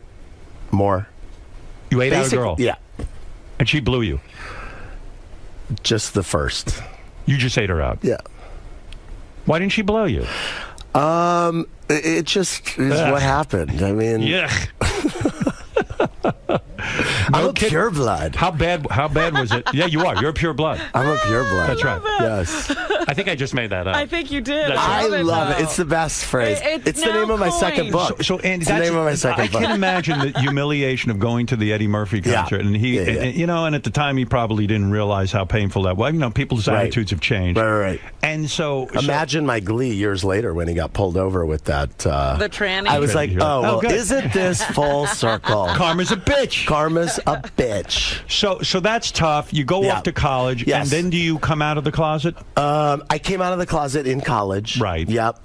Did you tell your parents first, or did you? I told a girlfriend. I was studying abroad in London, and I went to Europe with a very good friend, my friend Jackie, and we traveled, and then she left, and I was alone in Europe, and then I was like, fuck this, I'm going to start going to gay bars, and I'm going to, Did you force yourself to talk a little differently? Were you like, hi, everybody? No. I mean, right. I was like this deadhead with bad hair traveling around Europe, and I started going to gay bars, and I was like, this is awesome. This is great. And so by the time I got to London to study abroad, I was like, there's no way I'm going to be able to stay in the closet. Like, this is what it is. I can't rein it in. By the way, I'm thinking about this, what a true blood you really are. I mean, you ate a girl out and didn't get a BJ in return. That's a true blood. I mean, that's awesome. True blood. You really are. Oh, my God. So you finally are with a man in college. Yeah. In high school, you'd never been with a man. No. You probably fantasized. You probably watched some gay porn, blah, blah, blah, blah, blah. Not a lot of gay porn coming in through St. Louis. No, at the time. It's not the gateway. The arch doesn't represent the gateway for gay porn? Yes, it does. It's the gateway to gay porn. Right. Actually, my mom found some gay porn magazines under my bed. Oh. You know, what she was doing under my bed. You know, when she had to know. So she knew, but she did not want to know. And were they upset when you came out to them? No, they were so cool. My mom was so great. She said, first of all, I probably would have hated your wife anyway. Which is great. True. She probably would have. Of course. Second of all, she said, I was as worried that you were going to grow up to be an airhead as I was that you were going to grow up to be gay. That's fantastic. So, yeah, so she's great. And my dad said, I love you. He said, I'm your dad, and I love you no matter what you are, which is amazing. Don't you wish more parents could be like yes, that? I mean, did you probably say to yourself, why didn't I do this years ago? No, there was a reason. But then he went. There was a reason. Then he went through a cavalcade of he said, well, what if Jeannie walked in here right now naked? Would you get turned on? And he went through like all my. I'm like, well, if Jeannie walked in, literally, it turned into I Dream of Barbara Eden. Oh, not Barbara Eden. My friend Jeannie Messing. If she walked in here naked. I'm like, well, if my eyes were closed and she was rubbing against me, then maybe it would move. I mean, it turned into this whole thing. Did you go through a period of time where you tried to, when you were in high school, did you go through a period of time where you tried to just wish yourself straight? Like, oh my God, just why can't it be such an easy life if I'm just straight? All the time. Whenever I allowed myself to think about it, I was like, because I didn't think there would be any way in hell that I could ever live my life as a gay man. I was like, this is not an option. I thought that there were no gay people. There were no gay on TV. Was Paul Lind and Charles Nelson Riley? Right, I mean, and they were the Village Idiot. Exactly. Right. So I mean, there was no one on TV, and there was no one really in St. Louis that I would see that I would think, okay, I can be like that. St. Louis too. That's a conservative place, and it is. But there's a lot of liberal people in the burr. I mean, it is conservative. Do you think things are changing? Is it getting easier for kids to come out of the closet? I think it's always hard for people to come out of the closet, but I think that the visibility is way higher now. I mean, there are a lot more gay people everywhere and on TV, and you seem Seems like Obama's getting ready. He's floating a few balloons to endorse gay marriage. I hope he is. What did you think of the campaign, though, with all of this talk about gay marriage and Rick Santorum and Michelle Bachmann? It was so outrageous, fucking hateful, and I just felt like, am I the only person on the planet? And I get in trouble. Well, Michelle Bachmann's a cunt. No, but right? Rick, Am I right? How far Rick Santorum. Say Michelle. So what you think about Michelle Bachmann? I think she's just an idiot. I mean, so I just wanted to get you to use the C word. Thank you, because you're an executive. But the funny thing is, I try to stay away from politics on my show, but I draw the line at anyone who is hateful towards gay people. So I'm like, Rick Santorum. And then these people go crazy at me. I'm like, you guys, he hates me. What am I supposed to do? Like, he hates who I am. You know what's interesting about you? Most guys who are in a position like you are, which is a head of a network, you're head of the Bravo network. Most guys who are the head of a network, like Warren Littlefield just came out with a book. Right. He was the head of NBC for a while. But these guys all wait until they're out of office, so to speak, and then they write their memoirs, and then they, and then they reveal everything. Then they everything. say what they truly feel. Right. Yeah. I like that you wrote a book while you're a network executive. Well, it comes out today, and I'll tell you tomorrow if this is paying off or not. Are there things in it, like you're in charge of that whole Housewives franchise? Are there things that you say in it that are going to get you in trouble as an executive? Well, that was the Housewives stuff I saved until the very end to write, because it was what I was the most scared about to write, because I want to give people who love the Housewives and who know me from the Housewives dish, and I want them to feel like they got something out of it. And I do work with these women, and well, give me some dish right now. I want to know something. I'm a fan of the Beverly Hills Housewives. You are. Yes. I feel that show more than all the other Housewives franchises. I haven't watched all of them. Right. But I love that show. That was the one that Beth got you into, right? Yes. The casting is fantastic. Yes. And I thought that Camille Grammer, the first season she did it, she was fantastic. Yes. She was a lightning rod. I loved your interview with her. She was she was letting it all hang out. Yes. The second season, she became like a diplomat. Right. She clammed up. She stopped talking. She stopped giving outrageous opinions. Right. Did you have to fire her? Tell the truth. No, she's not fired, first of all. I mean, I believe Camille Grammer will appear this season on But she's not Beverly a cast Hills. member anymore. She will appear. I think that there were... What happened is, season 1 happened, and I talk in my book about this a little bit, and she...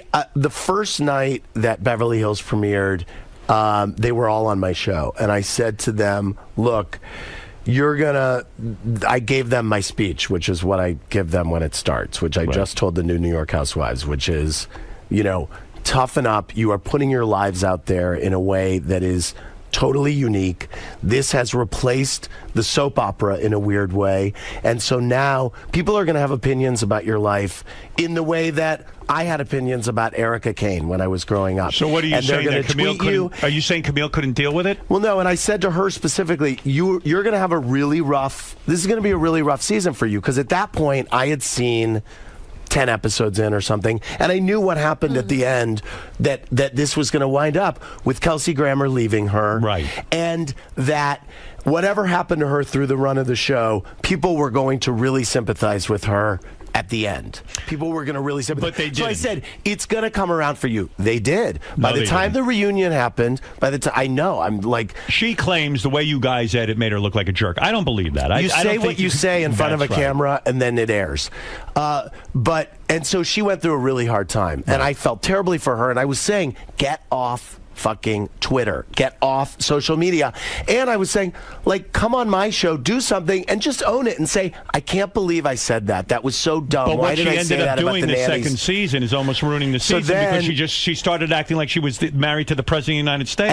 And her moment of glory in the second season, which every fan really attached themselves to, was when she, at that tea party at Lisa Vanderpump's house, got up and said, I'm going to tell the truth. This guy is abusing you, and why are we all dancing around it? And that was a moment where she really let herself go. And she shined. And but she let's shined. tell the truth. Yeah. You're a very bright guy. You didn't get to where you are being stupid. You're smart. Okay. And you know as well as I do that these women have no idea what idiots they look like. You're the mastermind behind this. Yeah, I wonder about the casting. Do you ever feel like you've taken a retarded person and made a fortune off of them? No. Because you know they're dumb. I mean, ultimately, at the end of the day... They have no clue who they are. Right. They have no idea that they look like shitheads. I think that what I would say is that they have very... I'm trying to find my words. Find the words. They have... You know what? First of all, we don't cast wallflowers. We cast people who are... But they're desperate for fame. And I think one thing that they don't have, because a lot of these people have a lot of money. But they don't have fame. One thing they don't have is they're not famous. Right. And I think it kills them. that could be one reason that they're drawn to doing the show. And I think everyone has a different reason. That's exactly why they're And by the way, though, it pays off for a lot of them in different ways. I mean, say what you will about any of them, but they're living. Okay, so now they can get into restaurants. They're Couldn't they do that before? I don't know. But things they want to be famous, but they don't realize what they're famous for being idiotic. Sometimes look, everyone has a different entry point for the show. You think someone's idiotic, and then something happens, and you're like, wait a minute. I fucking love that person. But that's going to be the real book one day. When you write about, when you're an old man, you're going to write a book about what idiots they are. No. You are. Andy, take me through this now. So you graduate college, and you get a broadcast. You wanted to be on the air, but you weren't. You got a broadcast job. I got a bunch of internships, and the way to make it in this business, for me, I feel like my piece of advice always is just get a shitload of internships, basically. It's and good that's advice. what I did. Yeah. And I got them in radio, and I got them in TV, and my last internship, which at that point I viewed as a graduate course, was at CBS News. And at that point, I had a bunch of internships. How long were you at CBS News? Well, so that was my internship. Then I graduated. I moved to New York. When I was an intern, this guy took me to lunch, and I said, look, my plan is I'm going to go move from small market to small market and be on the air. And he said, well, I mean, you have a terrible wandering eye. I wouldn't do that. I mean, your eye wanders like crazy. Yes, it does. Thank you. Yeah. Did you just notice that, or you've seen that on TV? No, first time. As you said it, I said, oh, yeah, okay, I can see exactly. that. Right, yeah. Keep pointing that out to people. Yes, exactly. Yeah, go ahead. Yeah. Well, trust me, the first time I went on TV, every fucking person told me how my eye wandered. What do you want to do on TV? What did you want to do on TV? wanted, you know what? It's so funny, and this is why what's happening now is so incredible. But in my mind, I loved the news business, and I revered the news business at that time.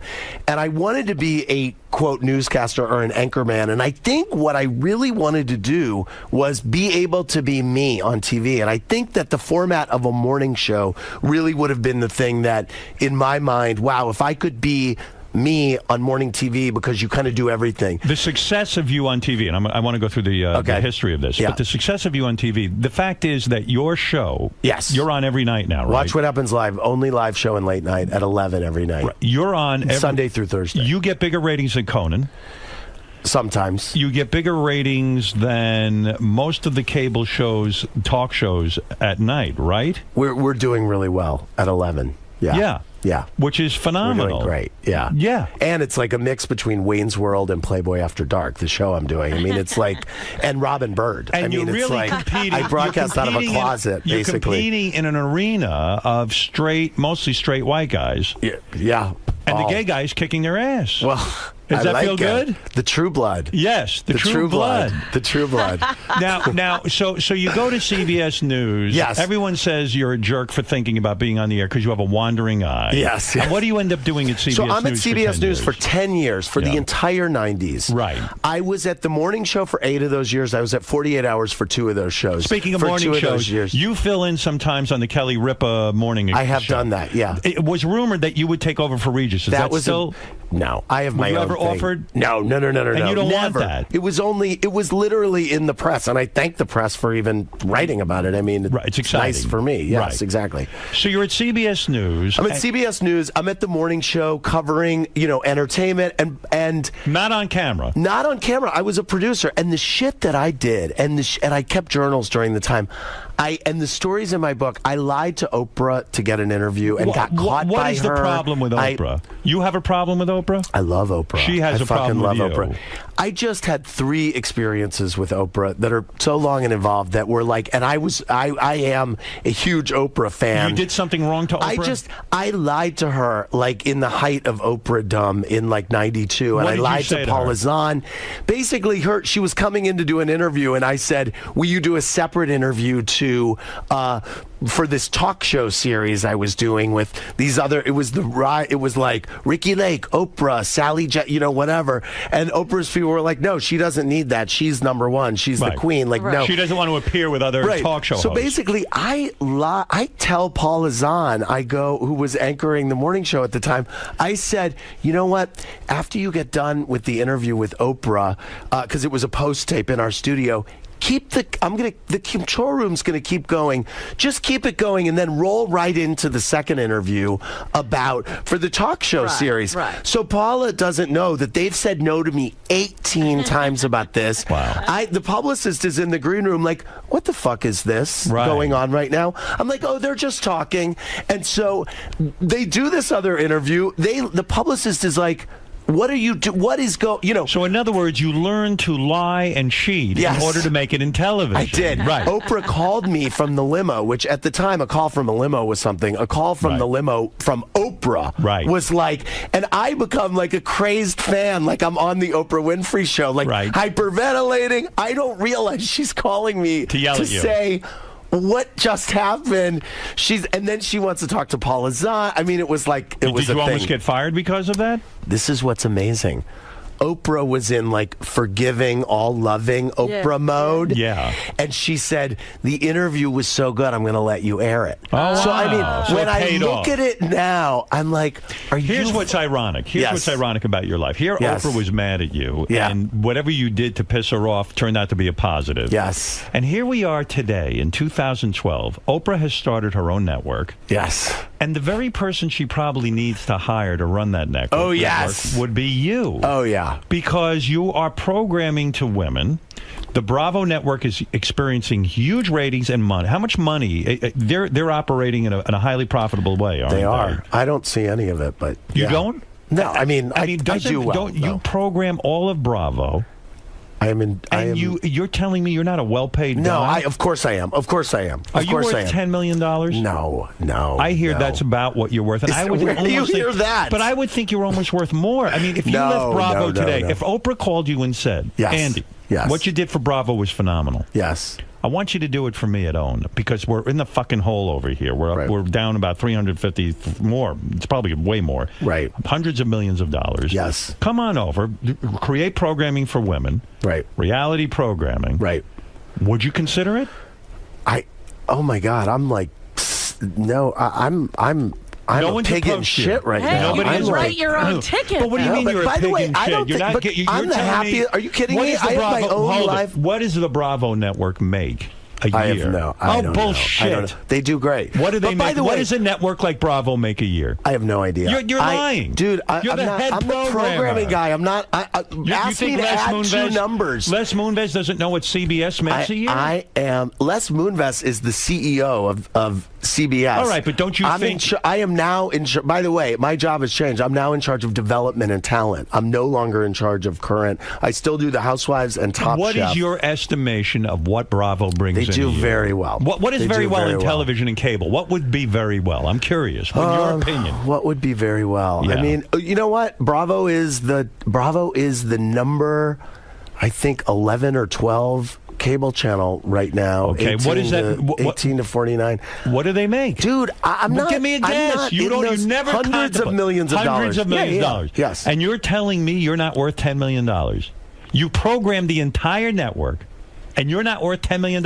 You're fucked. I don't know what I'm worth. Yeah, it seems to. Look what Oprah can't get going. You got going. Bravo was in the shitter. But hold on. By the way, am I right? I work with. I'm not. What? I work with an incredible group of people. So what? It's your ass on the line. No, I know, but I'm not like the only person at Bravo who's running Andy, a single. This is ridiculous. You claim not to know what Bravo makes, and you're telling me you're not worth $10 million when you're the head of the network. I don't know. And they're the number. They're in the top 10 cable earners. Yes. I don't believe a word you're saying. Yes.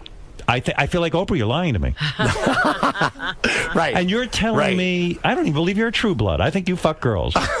I'm not gay. I don't even think I'm you're not gay. As a matter of fact. He's been you know what, by the way? That gay. would be the best thing for me if I wasn't gay and I was just like to be gay. fucking girls. I'm pretending to be gay. I think you fuck more girls than any guy I know. More guys come up to me, by the way, and more guys come up to me and say, my wife loves your show, my wife watches your show, or You're not curious to fuck my a girl? wife. You're not curious at all to try it? 100%. Are you curious to do a guy? 100% yes. 100% 100% yes. You don't want 100% yes. I am. You are. You are yes. curious. Yes. You want to do Robin? Well, you could do that. You could get Robin. Really? Oh, she'll do you. Do you like Jewish guys, Robin? I like every guy. Oh, yeah. Okay. She opens up for everyone. Excellent. Yeah. But is that why she's behind glass? Yeah. Why would he be curious? Are you curious about doing a guy? Yes. Oh, is this on? I mean, of course not. Yeah, really. But that's a good question. That's a good question. Yeah. I mean, like, it is interesting, and that's why I'm a true blood. It's like when I was in high school, it's like I knew what I was, and that's another like my cousin fuck you to everybody who's like my cousin Stacy came out of the closet when he was 13. He is such a true blood. He says to me, "Girls, his name is Stacy, by the way. Well, that's not his God-given That's name. another. Right. Oh, really? No, he changed it when he was 13. He knew. Is that true? Yeah. Oh, wow. Oh, yeah. But that's the thing. I mean, that's why these people who are like, oh, these gay people. I mean, Bill O'Reilly. It was like, oh, Glee's going to turn people gay. It's insane. It's like. I knew you either want to. Guess what? You either want to do this or you don't. Right, like it's not. There's nothing that can change you. It's over. true. And you've been inundated with heterosexual material. Thank you. And exposure all your life. You're seeking out a specific world that wants thing. you to be straight. Exactly. Meanwhile, are you telling me no other network approach it with the success you've had at Bravo? You haven't heard from other cable outlets? A little. You know what? I actually think I'm so affiliated with Bravo that maybe nobody else wants me. I mean, if you're curious about being with a woman, and I'll get off this topic. Okay. Why don't you try it then? Yeah, I mean, it'd be simple to do. I'm not saying I won't. You're open to it. Yeah, absolutely. Do you have a lover? Are you in a I'm single. Oh, you're I'm single. Yeah. Do you date a lot? Yeah. I imagine you're a hell of a catch. Thank you. With your job, and do guys try to get you because you can get them on television? Or they want to meet the housewives? I sniff those out pretty. You know what I mean? It's like, how often you date? It's not. How often do I date? I date. I mean, I'm not.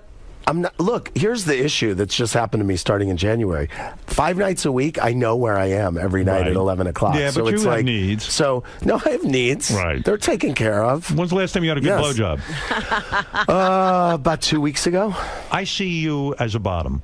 Am I correct? do? Yeah. You are incorrect. I was waiting for you to get to that. You don't like receiving? Exactly. Wow. Yes. I had you pegged all wrong. No. You like giving. I'm a giver. So you thought about this, did you? I did think about it. I'll be honest, I did. What would you be? Me? Oh, my I'm a God. bottom. I love it. Why? Because it's easier? Oh, yeah, I like to accept. I like a big cock Accept in my the ass. gifts. Yeah, Are you kidding I me? know you do. I know you do. Oh, I can tell. yeah. That's what I was thinking when I No, walked I'm in. a top. Are you crazy? Yes. Maybe I'm a bottom's bottom. I don't know. I don't know what I'd be. I don't know. Sometimes with a woman, I'm a bottom. But I don't want to talk about it. You're being interviewed, not me. Right. All right, get back to this. You're Okay. at CBS News. Yes. 10 years. Okay. There for 10 years. Great run. Worked with Dan Rather. I mean, very cool. So Had how a front do you row get seat. a job By the at way, Bravo? Interviewed you. You did? I didn't. For private parts in like a hotel room in a junket, whatever. Mark McEwen on the morning show. Sure, Mark, yeah. I mean, so anyway, yeah. Right. All the 90s. An amazing time. So then I'm offered a job at a small cable startup that was starting up called Trio. I mean, it was I this remember channel, that. very small. And I got a job as the head of programming, but I mean, it was a startup. And so it was a total lucky break that it was like, if you're ever going to leave, now would be the time, and this would be the way Smart to learn. move. I mean, an amazing opportunity. And I was always really happy at CBS News. When you went to Trio, is that where did you develop Queer Eye for the Straight? No. No, I didn't. As a matter of fact, so I'm at Trio for I think 4 years. Right. Queer Eye was pitched to me at Trio. It was one of the last things that was pitched to me, maybe in 2003 or something. Right. And I was like, wow, this is a brilliant show. We obviously didn't get it. We were a small channel. Were you and afraid Bravo to put that on the air at the time?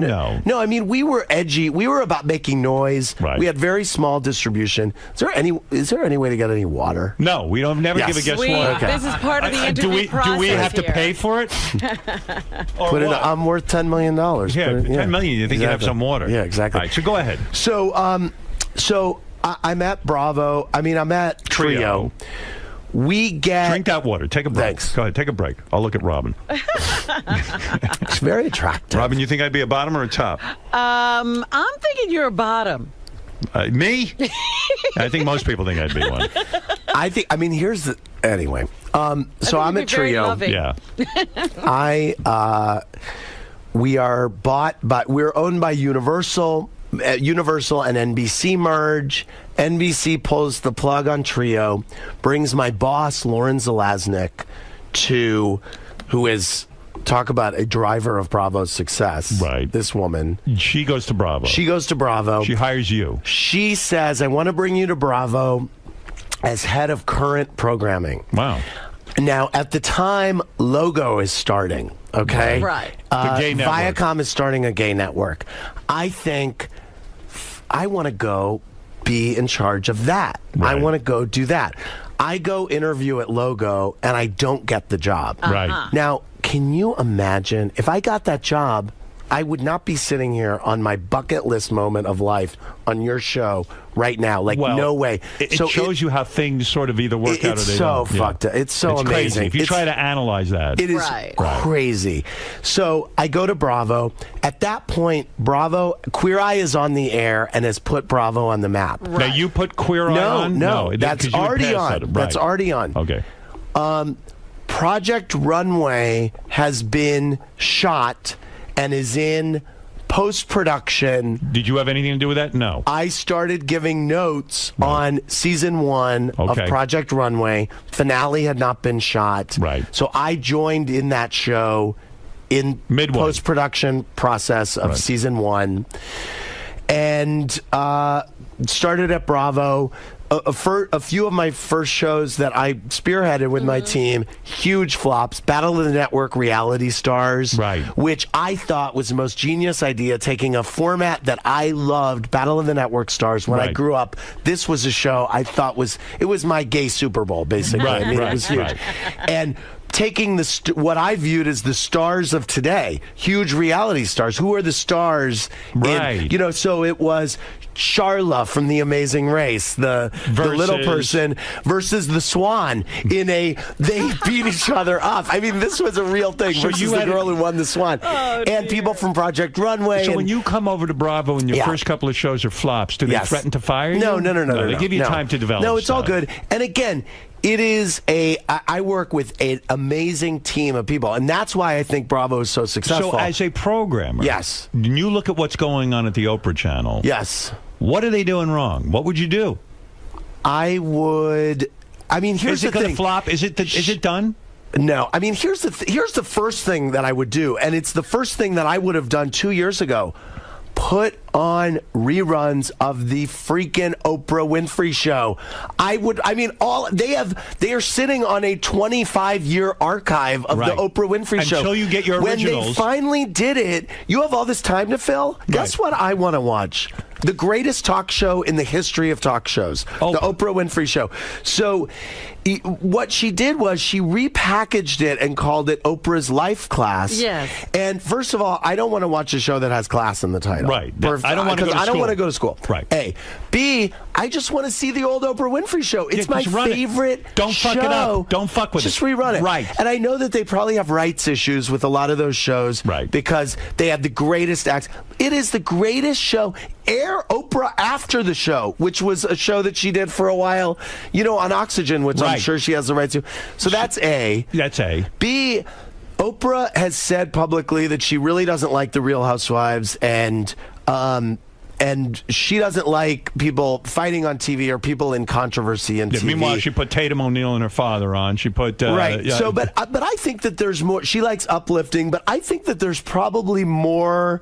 Look, the Kardashians is a huge hit. It's a huge hit, and it's also not a negative show. I mean, if she likes positive shows, I think there are a lot of more positive shows that you could do with fun people. Well, they had Rosie, but why didn't that work? That should have worked. Here's the thing. I mean, Rosie, I think they should have put Rosie on at 9 o'clock, like up and gone after Piers Morgan at 9 o'clock and done a live show in like a small studio and just had her. It's a great idea. Do whatever. Because people love her. She got great bookings on that show. I mean, Rosie had. I mean, she got everybody on her own show, right? And I feel like if it was between Piers Morgan and Rosie, and Rosie's doing a live show, I would be like, "What's Rosie doing at 9? That's right." Anyway, I don't know. Right. So why they didn't hire you, I don't know. But okay, so Bravo. Anyway, but here's the thing. Are you unhireable? I mean, Bravo isn't paying you that much. Maybe he has a contract that's unbreakable. I am not saying that Bravo's not paying me. Bravo is paying me well. And what I'm saying is I'm really happy at Bravo. I'm not looking to go anywhere. I couldn't be happier. I'm like... Are you the guy who figured out to put regular housewives on? Was it your concept and you hired a production company to do that? How that happened was this... someone brought us tape of these women in Orange County, and it was a group, and he said, I live in Coto de Caza. It's a gated community in Orange County, and I live with these women, and there's something there. And he had a lot of different ideas. There was one that was, maybe we'll do a mockumentary series, maybe, and we're like, well, these women aren't actors, they're not actors. And so we spent some money to just shoot with these women because they were living in these huge fiberglass castles, basically. These huge houses. The reason it's so brilliant is because if you think about it, who the hell's going to put on TV regular housewives when you think about it? I mean, they're not stars. There's nothing, you understand the Osbournes. Ozzy Osbourne was a famous rock musician. I think what was interesting to all of us at Bravo was that there was an idea of...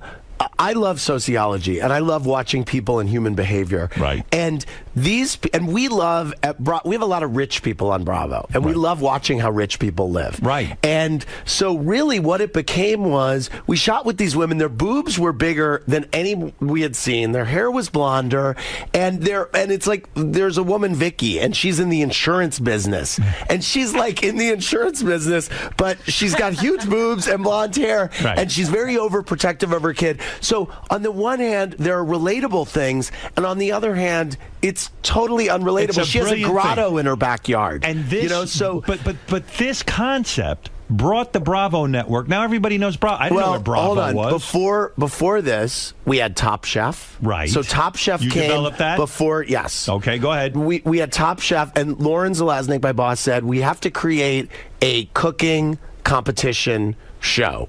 We want to do for food what we did with fashion with Project Runway. Wow. So Top Chef is born. And then we had a bunch of other good things happening. We had a show called Workout, which you would have been very into. Right. We had a show called Flipping Out came, which is a great show about Jeff Lewis, who's a house flipper. And it's a great show. And then the Housewives come along, and then you start doing a show after the Housewives, and you become a star yourself. So here's what happened. Yeah. Here's how I got on the air. Actually, when Battle of the Network Reality Stars was filming, I started writing these really kind of dishy emails to Lauren and to Frances Barrick, who's the president of Bravo, saying, oh my God, I think Trishelle banged somebody last night in the jacuzzi. Like, all these reality stars are behaving like they're, quote, characters. Like, this is amazing. This is crazy. Need a wrap-up. So, no, not that. I was just emailing them dishy stuff. And Lauren said, you know what? This is so funny. You have to figure out a way to start a blog. Just do a blog on Bravo TV about you and being on set of shows and the shows and what you do in your life. You go out every night. You should just do this.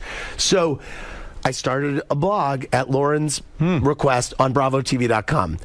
And I became the first network executive to start blogging. And I was blogging about the shows, and I started having a dialogue with the viewers. Right. And it was really like, and then it became, why did Santino get eliminated from Project Runway last night? And so I would call Nina Garcia, one of the judges on Project Runway, and interview her and put it on my blog. Or I would say, look, I was there on set that day. I was there for every deliberation of Project Runway for our 5 seasons. And I was like, look, this is what I remember. They talked about it for 3 hours. This is what it came down to. Brilliant. Blah, blah, blah. So then if you start writing about TV anywhere, what happens? I start getting calls from CNN, whatever. We need someone to comment on TV. So I start doing that. And Lauren, my boss, says, this is great. You always kind of wanted to be a commentator or be on TV. You're kind of getting to do it. So then she says, as a result of the blog, what would be great, we're starting season 2 of Top Chef. And she says, what if we did an online show on BravoTV.com, and it's you live on the internet, and now this is 2006, I think, something like that. You on the internet, or 2007, with whatever chef just got eliminated and Tom Colicchio or Padma Lakshmi or whoever. Right. So I did a show online that we called Watch What Happens Live, which is the name of my show now. And I did 40 or 50 episodes of this show online. I did it after Project Runway. I did it after Chef. I did it after Top Design. And it really was the format of what I'm doing now. And as a result of me doing probably 10 or 15 episodes, season 2 of the Orange County Housewives is on the air, and it's doing really well. Wow. And Lauren says, how can we add episodes? How can we keep this going? Let's do a reunion show. Would you want to do it? And you can do it in the format of the show you're doing on the web. I've been waiting for this my whole life. I pretended like, oh, should I do it? I don't know. So I was like, yes, please. I would love it. I do it, and all hell didn't break loose. It was a slow build. It's on iTunes. I wasn't great, but I wasn't horrible. Right. And I did it, and then we needed a reunion show for Workout. And they're like, well, why don't you do it? And it'll promote your web show. And I did that. Then season 3 of The Housewives comes. Are you more interested in being an on-air guy or a program guy? You know what? At this point, it's so cool, and this is why I really have no interest in working anywhere else. I get to, and by the way, I say for anyone who works in TV, you get to work in TV. But how are you coming up with all these hit shows and a star on the network, and you're not worth $10 million?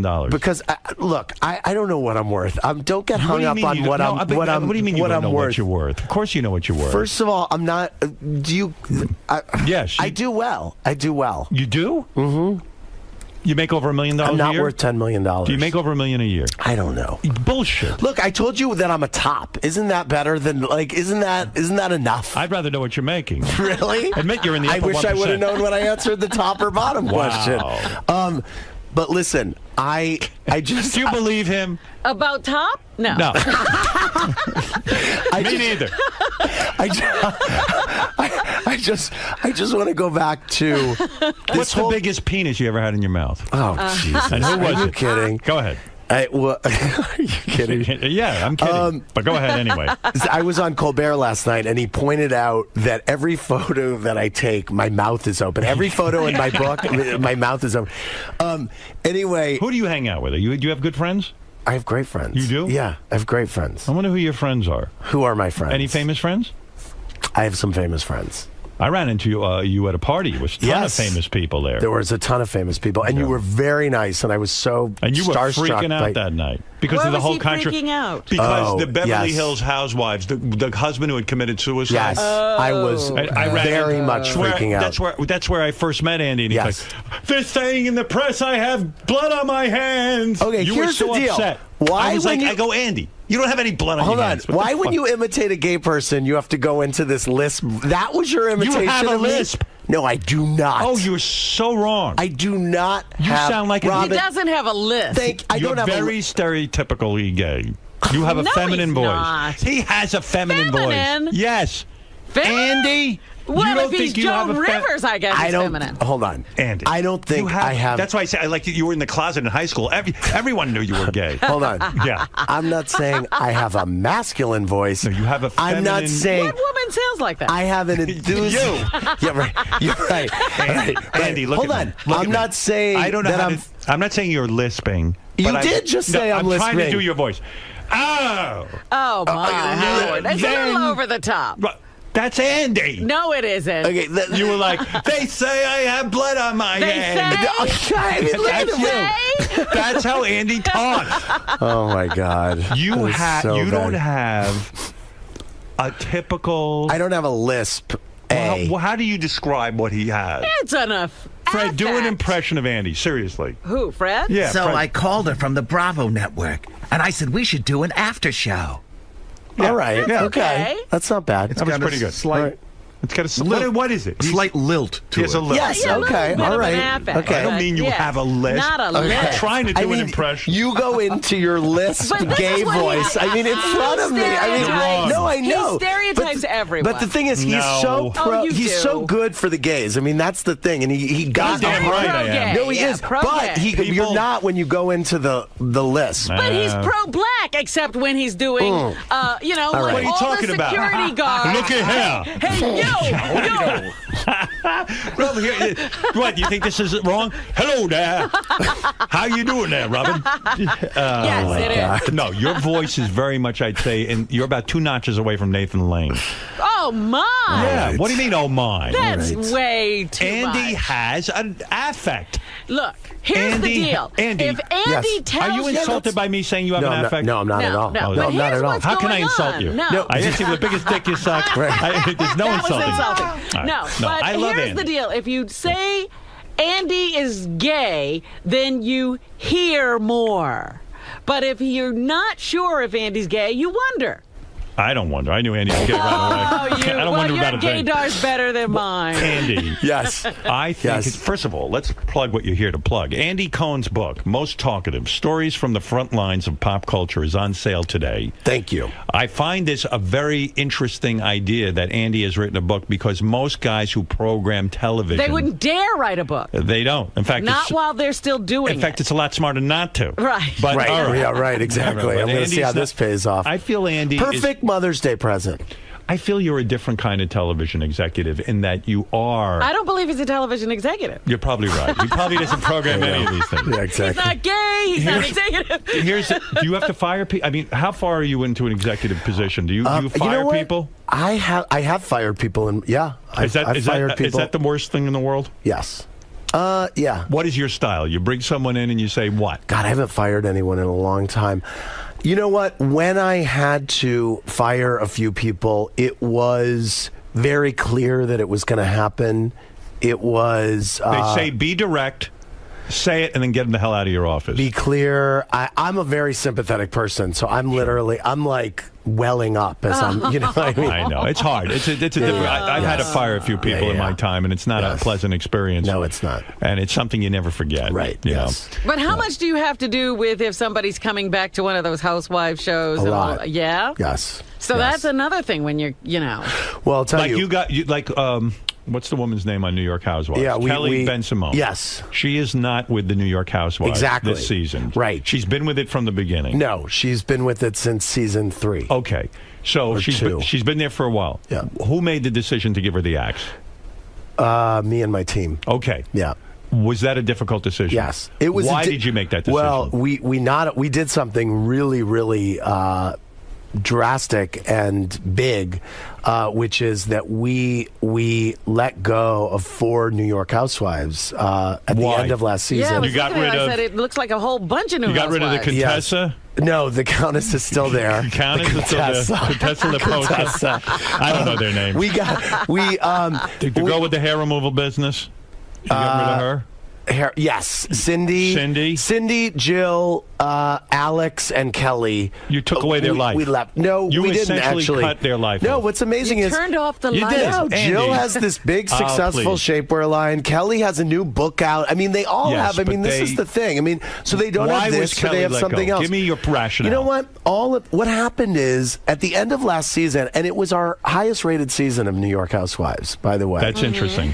And it had got, by the end of the reunion, we did a 3-part reunion, and it was the only reunion, actually. We should send you this clip because it's funny. It's the only time where I ever lost my shit. And finally, they just would not listen to me. And I turned into this beast at the thing. And I literally started saying, like 45 minutes in, this is in my book. I'm like, shut up. Shut up! I started saying shut up. You were sick of their arguing.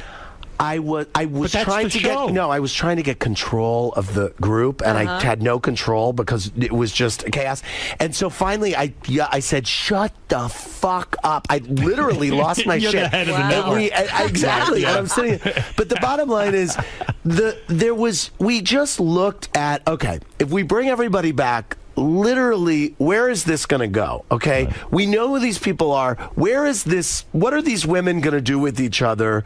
That's different. Where's this going to go? And we really just felt like it's going to be. It could be great. It could be. And the viewers were really pissed at the end of that reunion. So you are going to get. They were pissed at their arguing? They were pissed at...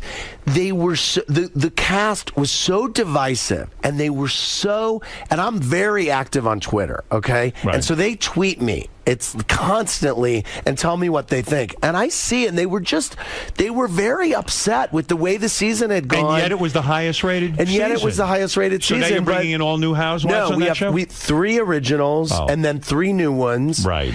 And it just is different. It's like the same show, but it's different. It's like a different planet. Which one of those housewives, of the 3 or 4 you fired, were you the happiest to fire?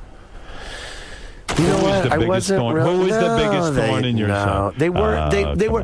But you know what? But talking about firing, that was a really hard day because I do empathize with these women. It's like I'm on this ride with them. I really am. You got them into this mess. And so it's like so then I'm speaking to them that day, and it's like.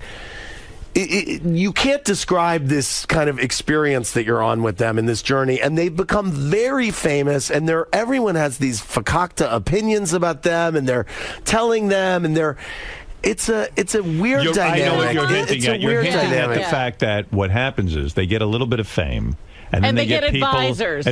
Oh, well, that happens too. That, well, that happens too, but that's fair. Yeah. I mean, that's fair.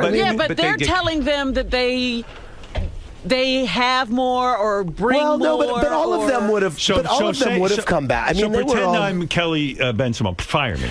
Fire me. No, I didn't fire her. Show me how you did. Hi, Andy. What's going on? What can I do with you? Hey. Hey, how are you? Hey, we're not going to continue. No, what? no. What? But you know what? But Kelly was a great example. I mean, she was so. I got an email from her the other day, like, "Thank you again for giving me this platform." Show me how you fired her. Did you do it face to face? I didn't fire. No, I didn't fire. What happened do it over is the phone? these women knew that they were either going to be picked up or not, and the date was coming, and the executive producer called. I mean, again, this is a situation when someone's getting fired, they're usually not surprised that, you know, and so this was a situation where they knew they were either getting picked up or they weren't, and it was 50-50, you know, it could go a lot of ways, and so that was a situation of, there were a lot of, I was in LA that day for the Emmys, and there were a lot of phone calls being made, and it was a big day. Is your dream to program a huge network one day?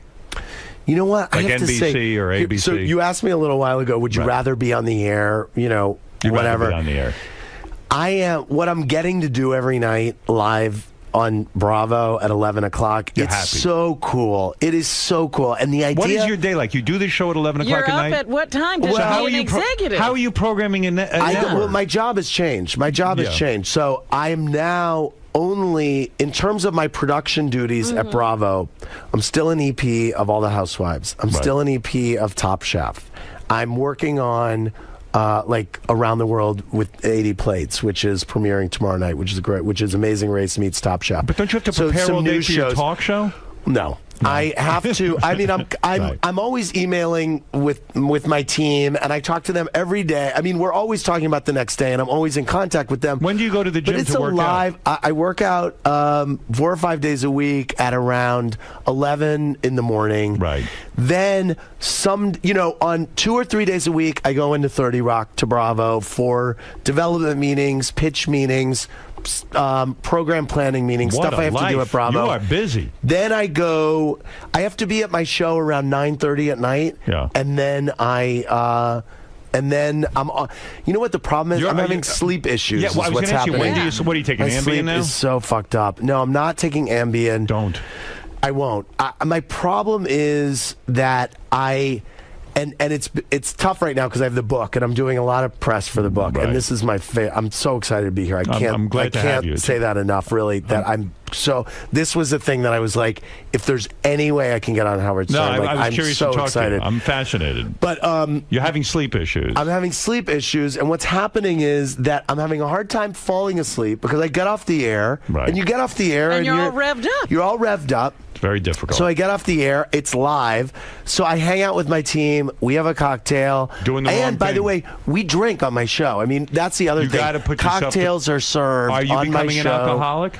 I'm not becoming an alcoholic, but I need to watch it because, I have to drink a fake drink on my show every so often because it's like Dean Martin used to drink fake drink. Oh, this is the other thing. Like, I was in Miami a couple weeks ago. I'm at the pool, 11 a.m. Everyone's sending me drinks because it's like, They think you drink. oh, it's fun guy who wants to get drunk But you're with us. drinking every night now, and you're drinking. I'm not drinking every night. I'm not drinking every night. But you're drinking a lot more than you used to. You know what? I always drink a lot, to tell you the truth. What do you drink? I Wine? drink now. I drink either Maker's Mark and ginger ale, or I drink. Wow, that kind I of drink reaction. Fresca and tequila. Oh, wow. Fresquila, which is really good. Fresquila. It's Fresquila. Nice. It's kind of low cal because of Watch the it. Fresca. That'll turn you into a bottom. I drink Fresquila. You won't be a true bossy blood for bottom. very A much bossy longer. bottom. They still make Fresca? It's harder to find, Yeah. and don't ever try to order it like in a bar or something. But Right. I'm going to open a Fresquila stand. Anyway, so the show is so fucking fun, and I want you to come on it sometime. Won't you? I'm too big for your show. Yeah. Andy We will be get signing. big people, by Not the as way. big as me. If I was in love with you and we were a couple. Yeah. And I said to you, look, I need you to be a bottom for me once in a while. If We you were would talk about it. really in love with me, would you do it? Yeah. You would? Yeah. Am I grotesque to you? Am I gross? Are you gross to me? Yeah, I mean, you could never have sex with me, right? Is he like a woman? No. No, am I disgusting? I mean, are you disgusting? Yeah, like, could you ever blow me or make love to me? If I was shit-faced, maybe. Yeah. Am I really that gross? No, you're not gross. I am. No. How come no gay men are attracted to me? I don't know that no gay men are attracted I couldn't to be you. gay. I would never have sex. No one would have sex with me. What, am I that unattractive, No, Andy? you're attractive. Who are you? Who is your type? You know, Clooney? I love an Aryan. First of all, I So love it's like a very blonde, like a Sam Champion but also type? I'm down with the swirl. I love a What does that black mean? guy. Oh, down yeah? with the swirl. Is that your thing? No, I'm saying I'm very open. I love a JFK Jr. Wow. Like a very handsome JFK Jr. Jewish man. Yes, my mom would be very happy So in if other I found words, a you want a JFK real, Jr. You want a pretty guy. I like an attractive guy. I like someone that has something going on. Name someone famous that's attractive Someone to you. famous. Yeah, that's because why? I must be gross. No, you're not gross. You just said you would never fuck me unless you were really drunk. Well, I mean, it's an insult. Is it? Well, yeah. Yeah, it is. It hurts. It hurts. I'm sorry. If I bent over now and you would not even be sexually attracted. Well, You if you walk saw me, right by. I got to That's tell all you, I'm looking if you for. saw me naked, you would go to women. Really? Yeah. Who's sexier to you, Obama or Romney? That's a good question. Romney's got those classic good looks. Maybe But you, he's so stiff. but Yeah. maybe you hate fuck him. Right. No, Romney. but I'm saying. Like an angry. Angry fuck. Angry. So you're more attracted to Romney than Obama. I'm talking physically. Right. Yeah. Yeah. Yeah. I think so. Yeah. I think so. Well, he's a pretty boy, that Romney. Listen, Andy, we could do this all day. Yes. But, of course, all good things must come to an end. Yes, they must. Andy Cohen, he's got the new book, Most Talkative. He makes a good point. Your wife or your mother watches all of the Bravo programming. Absolutely. And my show every night live at 11, Sunday through Thursday. These women really do. They do. Andy's book, Most Talkative, it's in stores. Today, pop, front lines of pop culture, on sale today. Yes, it's funny fucking stories. It is. It's good stuff, and Andy knows women, and he understands men. He's a man of the people, and that's it. Great I'm a having you on. true blood. You're a true blood. He's never made love to a woman. Although I don't True believe blood it. or pure blood? Oh, pure blood. Pure Pure blood. Pure blood. I don't know. am I made it up, and I forgot it already. I have to say, my head of development, Eli, is so excited that I'm here. And my friend Tom from high school. What's happening, brother? Yeah. Andy, thank you. Thank you. We're going to take a break. We'll be back. Robin will do the news for us right after these words. Thank you so much. We talked so long. That was so commercial breaks, but it's a lot of fun. I'm really Thank you curious very much about that whole progression. Yes, I'm so glad I got to tell that story because that's how it happened. And everywhere I go, they're like, "Oh, you gave yourself your own show." I'm like, "It's not possible." No, yeah. Well, no, it evolves. Yes. You know, and people don't understand that. Yeah. But you know what? We were saying before you came in. Yeah. That. Like every program director we ever knew, in radio, would always create these shows. Ask the program. Sunday night. Sunday night. Right. And they would do, and all of them were horrible. Right. But they all wanted to be on the air, and that's what happened. So it's a very typical thing, and most of them they can't even sustain that. Yes. So the fact that you succeeded at it. Thank you. Was a good thing. program directors are failed jocks. Right. So they all want to be on the air. Right. So they always. Pleasure to meet you. Very nice to meet you, Robin. Thank you for coming in. This Andy, was how great. are you still single? What's going on here? I got it. You know what? I had a. How often do you fall in love in your life? Is the question. I've been in love twice. So. That's it. Well, no, that's not it. It will come You're too along. busy. My bar is high. It's not I'm busy. When I meet the person, it's going to happen. I'm going to introduce you to somebody. All right. Oh, wow. Andy, could we take a couple quick set pictures? you up. Awesome, thanks. Right there, perfect. Take a couple without flash. Andy needs to fall in love. I do. That's his problem. Two more, huh? One. I do. It's the last piece. We don't want you One more. alone. 1, 2, 3. Andy, you were great on the air. You did a great Thank you. job, really, Thanks. and it was wonderful having you here. Thank you. It was an easy day for me between Sasha and you. Yeah, So it right. makes it Thank easy. you. Thanks again. Thanks, Andy. Good luck. Thanks, with you that. guys. Maybe I'll Bye. see you this summer in the Hamptons. Okay. All right. I'll be there. Okay. Andy, Thanks. Yeah. you go from being a fan to on that famous couch. What was it like for you? Oh my God, it was so great. I mean, that was very fun. I'm interested to talk to my publicist to see what she's scared about that I said, but that was great. I mean, that was, and I have to say, you saw me when I walked in here. I was so fucking tired. That was so fun and exciting, and I love the guy. It woke you up more than the tea ever could. It did. It definitely did. It definitely did. It was great. It was easy. Did it measure up in your, as to what maybe your preconceived thoughts were? What was it going to be like? I think I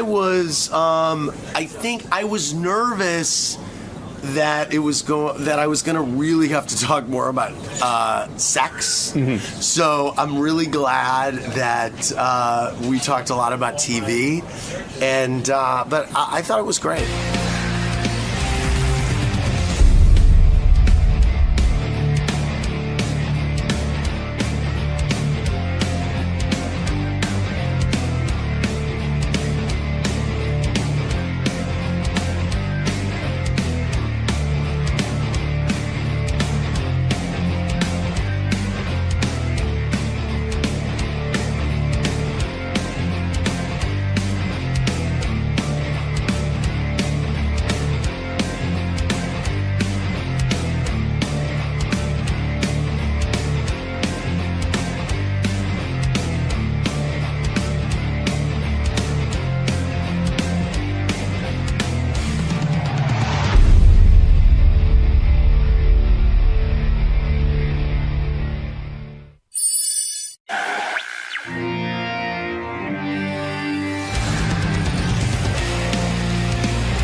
Hey, good morning, Sasha. Good morning.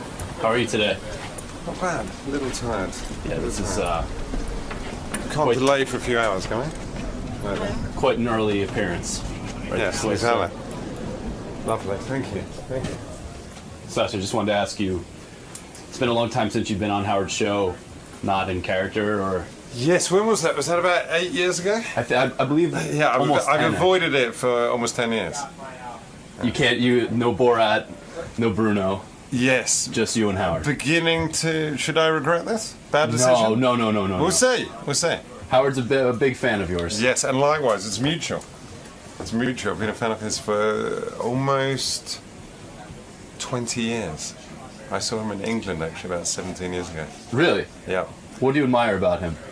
Well, he's totally ballsy, totally courageous, says what he thinks, and he's probably the best in the world at what he does.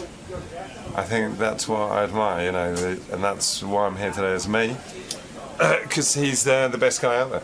All right, I'll let you get to Howard. All right, cheers, mate. Thank you. Bye. Do you want to go over these notes now? I think so. The movie was originally supposed to open on Friday, the 11th. They pushed it back because that Dark Shadows movie, that Johnny Depp movie, is opening on Friday, and they didn't want it to compete. So now it's opening Wednesday, the 16th. Oh, so that's next week. Next Wednesday, yeah. It's kind of a weird day to open, but It's probably smart because then maybe Avengers will slow down a little. yeah, maybe. I know that it was because they didn't want to compete against Dark Shadows. The Ryan Seacrest story you probably want to get into, dumping the ashes on him. Brian Grazer said he had to meet with him, before the show started, just to make sure he wasn't going to do anything stupid at the ceremony. He originally wasn't allowed to go to the Oscars, and they let him go. The rest of that's just kind of shtick. I thought he was coming in as that character. That's why I put that stuff in there. He's going to play Freddie Mercury in this Queen movie. Wow, I can see that. Yeah. The next quote there is from a guy from Paparazzi saying that he's such a pain in the ass they try not to shoot him. Where is that? I remember reading it. The quote on the bottom right here, that page just left. Yeah, that last quote, yep. A comedy writer saying how he's relentless. He writes, all the time. And when you write for him, he expects a lot from you. He wants 100 ideas a day, and he'll take 2 maybe if you're lucky. He was in Hugo. Do you want to ask him anything about Jonah Hill, about what it's like to call Jonah Hill and say, hey, give me some ideas, but not really pay him? I thought that was funny. You just call a guy. I mean, it's being collaborative. I get it. Yeah. He said Scorsese was great. He'd listen to any of his ridiculous ideas and even try some of them. He was supposed to present at the 2010 Oscars, but they were worried he was going to offend James Cameron with his Avatar skit, so they scrapped it. That's interesting, isn't it? It's obnoxious. He was also supposed to host the Academy Awards in 2010, but they were worried he's going to be too crazy. They gave it to Steve Martin and Alec Baldwin. He spoke Hebrew the entire time. Borat. He's supposed to be pretty hardcore Jewish. His wife converted to Judaism. See, I heard them at the restaurant. I was sitting almost at the next table, and it sounded like they were speaking in Hebrew, but she's not. She studied. No, but she converted. Yeah, but go fucking learn Hebrew. Well, you should try it one day. I mean, it's fucking hard.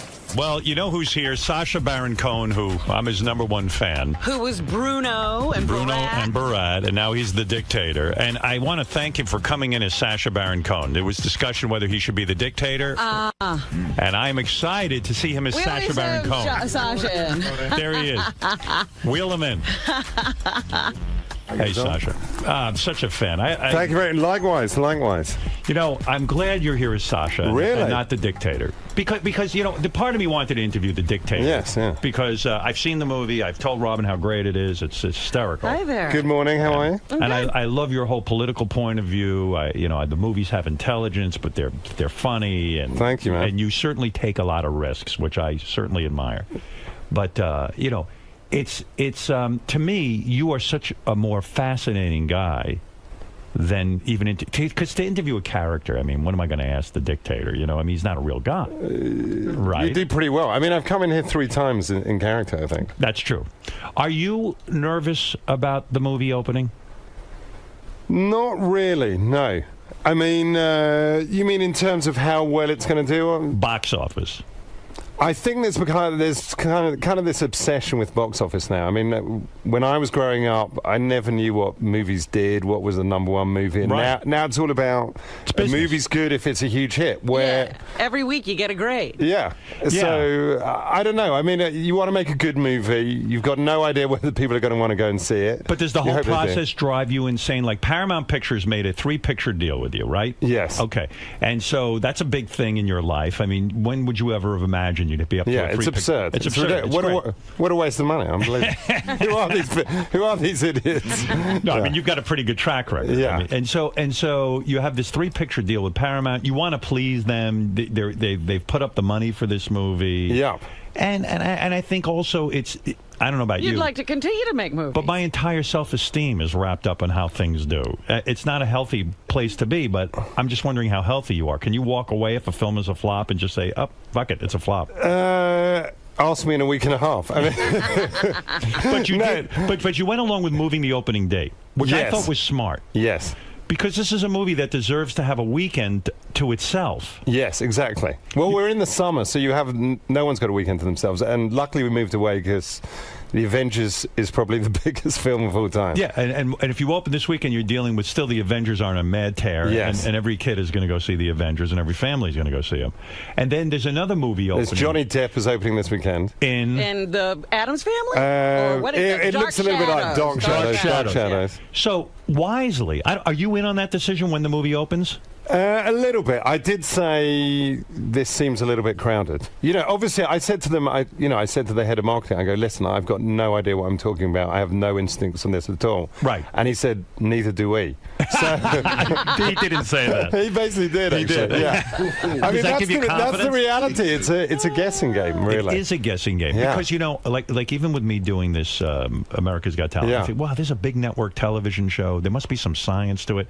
They stuck me in a room with Howie and Sharon. Let us decide the entire fate of everyone. Yeah, exactly. I go, isn't there any more discussion? No, this is your job. Are we the final say? I said, I don't know what the fuck I'm doing. Yeah, well, I've got no idea what the fuck I'm doing. Yeah. So, it's a little bit worrying. So you don't worry about the movie business? Listen, you don't want to lose money because so far I've never lost money, and so I've been able to carry on making my stuff. But if worst comes to worst, I lose money, then I make cheaper films. So I'm one of those guys. Or you'll always find an idiot to finance your film. Right, some moron. Another guy who goes, you choose. Yeah. No, the reason I'm really concerned about your career is that I personally enjoy your movies so much and your work. When you even did the HBO show, that I want you to continue doing these things, and I want you to continue being a risk taker. Because what happens is, if you have a failure, then everybody begins to second guess. And then you go, oh, maybe I should have been a little more commercial, or I should have done this, or I should have gotten another star. Yep. And that would be awful for you. I like the freedom you have. Yeah, that's true. Well, listen, you've got the freedom here. How did you do it? But I spent 30 years in horror and misery to get this kind of freedom, and I appreciate it.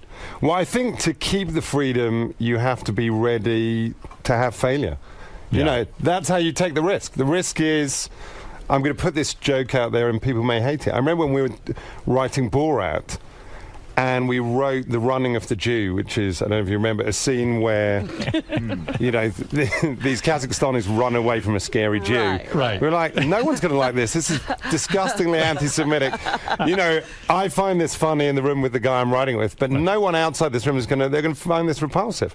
We were like, let's shoot it. Who cares? We're making the movie for $10 million. If no one likes it, who cares? Did you get hell for because I could imagine that kind of stuff. Someone must have viewed that somewhere at the movie company and gone, maybe we should take that out. Yes, all right. Well, that's what happened. When we first showed Borat, there was an executive at Fox who now has left, who said, the movie was playing great, and we played it for all the kind of comics in LA, and they were like, wow, this is crazy. This is crazy, and it's totally different. And we took it into Fox, and this guy said, listen, and he was our executive, he said, you've made 2 movies. You've made a satire, and you've made a comedy. And you can't have both. So you're going to have to get rid of one of them, and we suggest you get rid of the satire. Wow. So they wanted everything get rid of, the national anthem and anything remotely political or Jewish or That's breathtakingly idiotic. Yes, he no longer works there. Right. You probably track him. Me, I would have named him and publicly humiliated him. But I actually can't remember his name. Yeah. No, I like that you actually can, withhold that kind of thing. So, to me, the thing with your career is that, I'm referring now to the Academy Awards because this is interesting to me, and I'll get to that in a second, but I'm all over the place. Jonah Hill was in here. Yes. I didn't realize he was one of your writers on your HBO shows. He wrote on Bruno, actually. He came in on Bruno and wrote for a few months, yeah. And I said to him, I don't know if you heard the interview. I said, what was that like working for Sacha Baron Cohen? He goes, it was great. He goes, we just sit around and we would pitch these insane ideas. And like sometimes he'd take them or not, but crazy stuff. Yeah. And then, I read somewhere that working for you, like you are so demanding as a boss that you hire these guys to write and come up with ideas. And if a guy doesn't come up with 100, you expect 100 ideas, right? And you expect those ideas to be good. And that you'll go off into a room and maybe only choose 2 of them.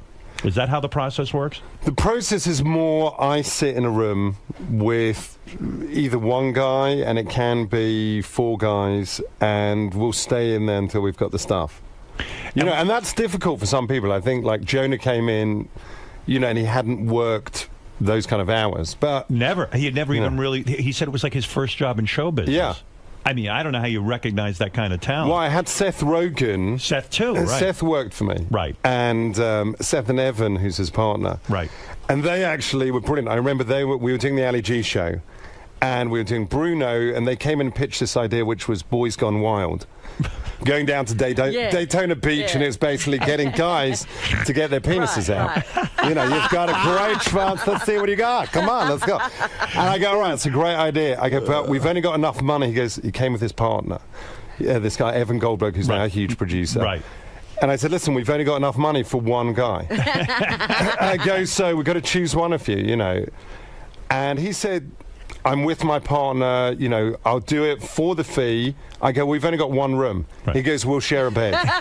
So these guys came on the road and shared a bed, and they'd be writing in their underpants with 4 o'clock in the afternoon in bed. Well, Seth Rogen said to me, it was crazy because we would come up with an idea that was so absurd, and they'd say, Sasha would take this idea and fearlessly go out and do it. I mean, to the point where you could get killed doing it. And they were like, what crazy shit are we going to come up with that he won't do? Like they were really genuinely shocked that you would do some of the things they came up with. Well, that's it. I mean, you want to, the fun thing is I've got the ability to not think of any consequences. Right. So when there's a funny idea in the room, most people go, that's absurd. No, we're never going to do that.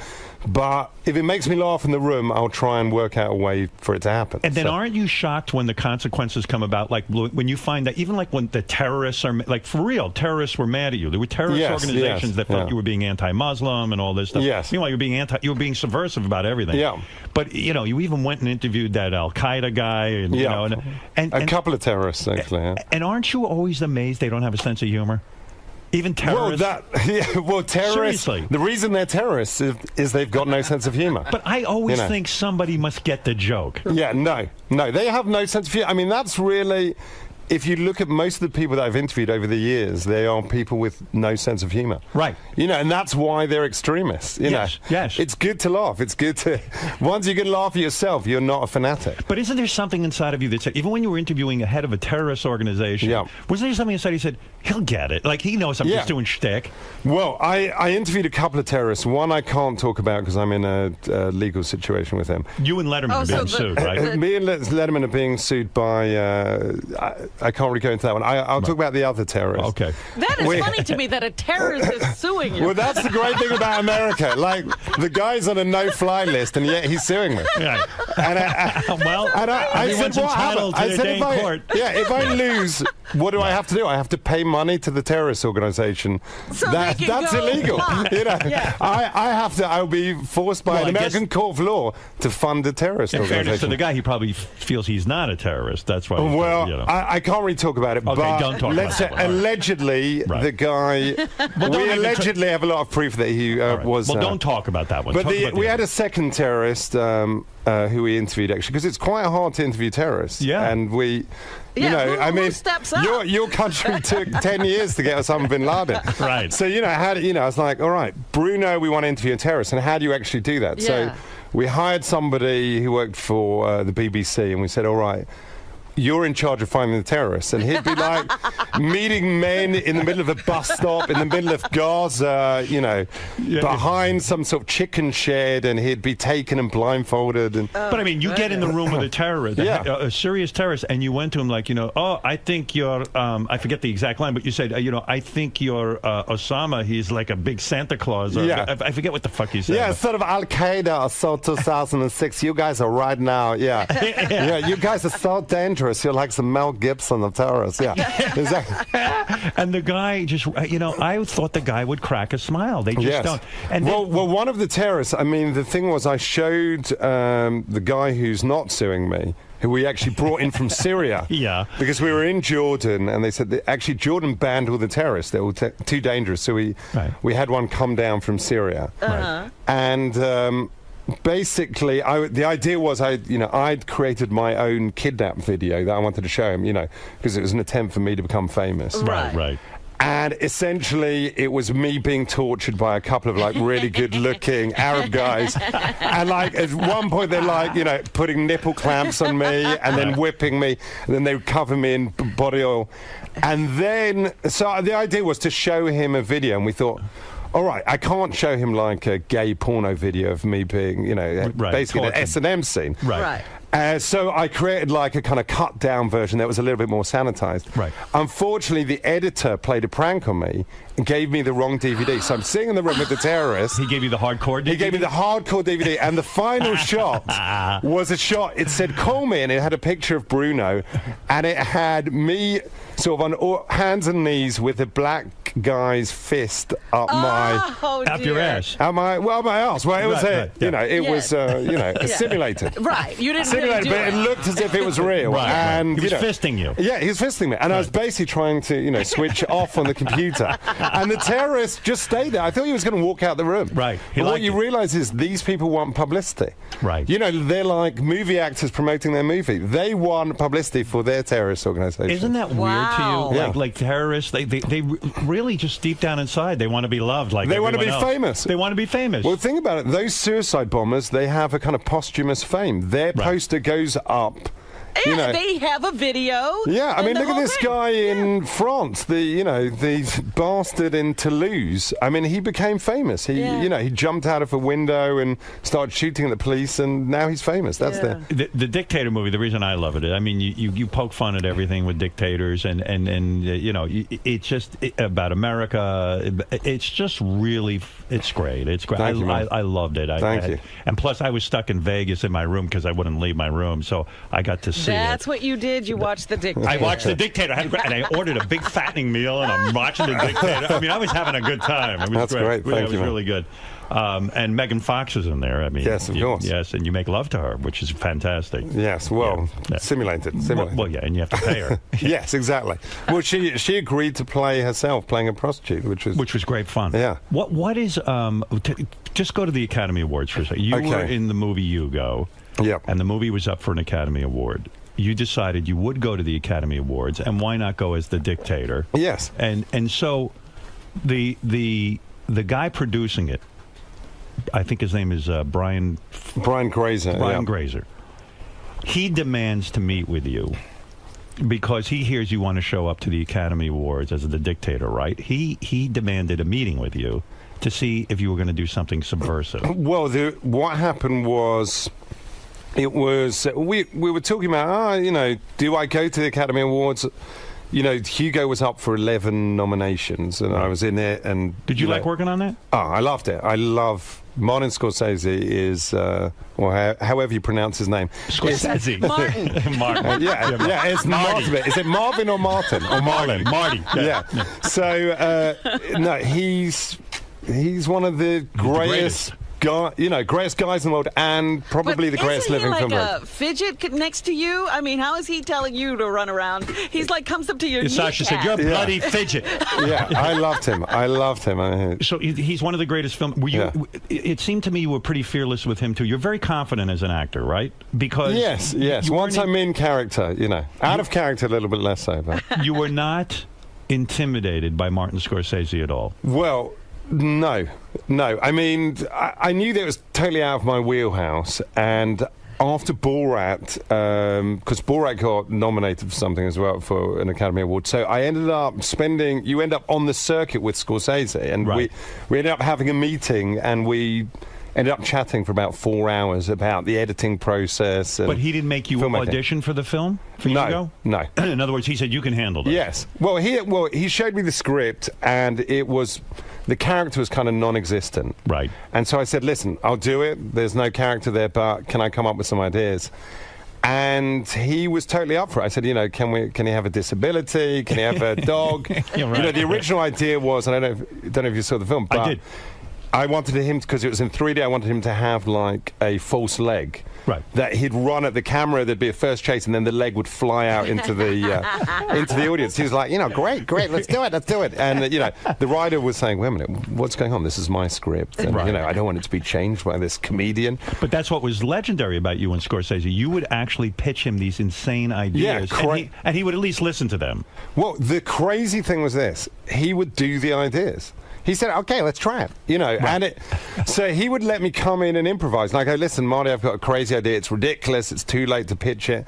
What happens if my leg accidentally gets caught on the train? Let's try it. He was up for it. And so we'd try it, and, you'd have the best people in the world. You'd have, 3-time Oscar winners doing these silly comedy ideas that I came up with. When you come up with something silly like that, do you ever do something on film, it totally bombs, like in front of Scorsese? You came up with this idea, and you feel like a jerk. Like, in other words, it was so not funny.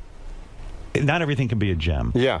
Do you go back to your trailer completely humiliated and say, no one's ever going to want me to work again? I mean, these guys must be laughing at me. Or are you so confident you just say, fuck it, I don't care. I tried it and it didn't work?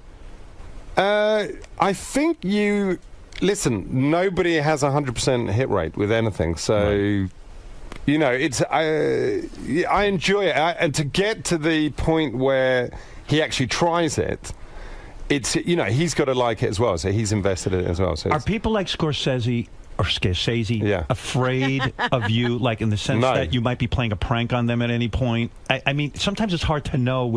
I would be afraid to hang out with you because I'd be like, well, maybe he's going to, whip his cock out in a room and be filming me or something. Or you'll walk in and Mexicans are let's see what happens. Mexicans are chairs. By the way, I still can't figure, and maybe you'll never tell me this, but was Paula Abdul in on the joke? No. She totally, when the Mexicans were there, she sat on them. No, she had no idea, no. Holy mackerel. Yeah. Because every time I've watched the movie 500 amazed? How do you stay in character when a human being goes and sits on a person? Yeah, well, sometimes it's hard. Sometimes it's hard. Paula Abdul sat on a human being. Yes. And sat there. That's right, and then talked about her charity work. Yeah. How much she does for Hispanic people, So when you dump the stuff on Ryan Seacrest, but by the way, so Brian Grazer gets you in a room. So this is what happened. So basically, we were talking about, do I want to go to the Academy Awards as myself? I never turn up as myself. Right. This is, I've never really done any interviews as myself. I've done one with you, essentially. And I did thank one you letter. for that. I love interviewing you. Yeah, well, listen, I'm a huge fan, and, I've been following your career for 20 years. Right. I don't know if I told you this, but I actually saw you in London when you... You're kidding. No, you yes, did I tell did me mention that to you. You told me. Yeah, when Howard came to London to interview Chris Evans, and I was a cable TV show host of a tiny, minuscule TV show, and I went to cover the event. I remember it. I tried to interview Howard. I don't think I got anywhere near No, I remember. I swear to you, I'm not making this up. I know I went to England to promote something. Maybe it was my movie. Yeah, or or something. And I remember I walked out of some show because I didn't even know who this guy was who was interviewing me. I didn't know anything about England. But I remember a guy came up to me and tried to interview me. and I could swear I remember that. That was you. me. Yeah, and I don't know why I remember that, but I do remember. Well, you probably thought a tall, hairy Jew. You know, I was the only one in England. I said, "What's a big Jew doing in England?" So then, so what does Brian Grazer say to Sacha Baron Cohen? Like he probably wants you to come to the Academy Awards. No, those guys don't want me to come. They didn't want you to come. know, they heard that I was coming in character because I wasn't going to go as myself, and then I thought maybe I won't go, and then I thought, all right, maybe I'll go as the dictator. And that's fun, but their attitude is, hey, this is a very serious evening. You can't show up promoting your movie. Exactly. Unlike everybody else. I mean, the whole event is an event to promote movies that didn't do very well at the box office. That's right. You know, you're allowed to promote your dress. You're allowed to promote your fashion designer. You can't promote your movie. So they told you, so does Brian Grazer get a hold of you? Does he have any nice words to say first, or does he soften you up and then go, look, Sacha, here's the bottom line. You're not showing up as the dictator, and we don't want any nonsense. Well, I just heard through other people. I heard the studio got a call just saying from the head of the Academy saying, if Sacha turns up, we have 200 FBI agents. He will be arrested. Really? If he gets within a mile. But meanwhile, if you threaten to arrest me, that really then convinced me to turn up. Right. I was like, anyone who's going to threaten to arrest me, I'm turning up. You would have loved to have been arrested. Yes, Could you imagine being arrested at the Academy Awards for showing up as a character? Yeah, to turn up to a movie that I'm nominated for. Yeah. Right. So you made the decision then to show up as the dictator. Yes. And you didn't check with them. You said, fucking arrest me. I don't care. Well, I said, I think we kind of called their bluff. We gave them an ultimatum. I think in character, I just said, you know, they will, you know, the Academy of Motion Pictures, Arts and Zionists, you know, will face unimaginable consequences. And they kind of realized they had to let me in. Right, because they would have looked ridiculous. Yeah, but, you know, so I got there. I had this idea, which was, you know, to get an urn of Kim Jong-il's ashes. Yes. And they knew that I was going to do something with the ashes. So they said, if you try anything, you know, they let it be known. By the way, they called up Scorsese and they said, you've got to tell Sacha to not do this. Right. And Marty's like, oh, well, I'm going to tell Sacha. I can't tell him anything. They called up my agent, and they said, he's going to be banned from Hollywood. He'll never get nominated for anything. So. Once they started threatening, then I really thought, I've got to turn up now, So you got balls. Well, I just thought, But what is the threat, really? Yeah, so I don't get nominated for anything. It's not... It's never really been my dream to be nominated for an Academy Award. It's not. So your goal is not to be in with the in crowd, but like a guy like Martin Scorsese, are you I get the feeling you're a recluse. Like, will you socialize with Martin Scorsese? Have you been in touch with him since the Hugo movie? Or yes, he did a sketch with me on SNL on Saturday night. Right, but I mean, do you get together with him, go to dinner? Or I will occasionally. Yes, you will. Yeah. See, I thought you were. From what I've read, you're more like me. You don't go anywhere and you keep a low profile. Yeah, generally, there are a couple of people that I will, most of my friends are kind of old school friends. And paparazzi have said about you, don't go after Sacha Baron Cohen. He's ruthless, that he will attack you. He will yell at you if you try to invade his... You're very secretive about your private life. Yes, I try to keep the private life. And you protect that. Yeah. So anyway, back to the Academy Awards. So they knew that something was going to happen. Right. So we basically approached the Academy Awards. I had 3 of these virgin guards with me, which is, basically the dictator walks everywhere with, he has virgin guards, which is what That's what Gaddafi used to do. Gaddafi used to have 25 virgin guards, hot. Yeah, exactly. Yes. I have their virginity checked every evening by the head of my penis, and basically, so I had these 3 virgin guards, they're, good-looking girls inside, and suddenly we come up to the police, and I look at the guy comes down, the cop comes up to me, and on his clipboard is a picture of me as Sacha and me as the dictator. And he said, listen, sir, we have to check your car. And I said, well, why? He said, well, we have... you're a terrorist. He said, we've been told that you're bringing in live arms. Oh, my to the God. I go, live arms? Why am I bringing... What am I going to do?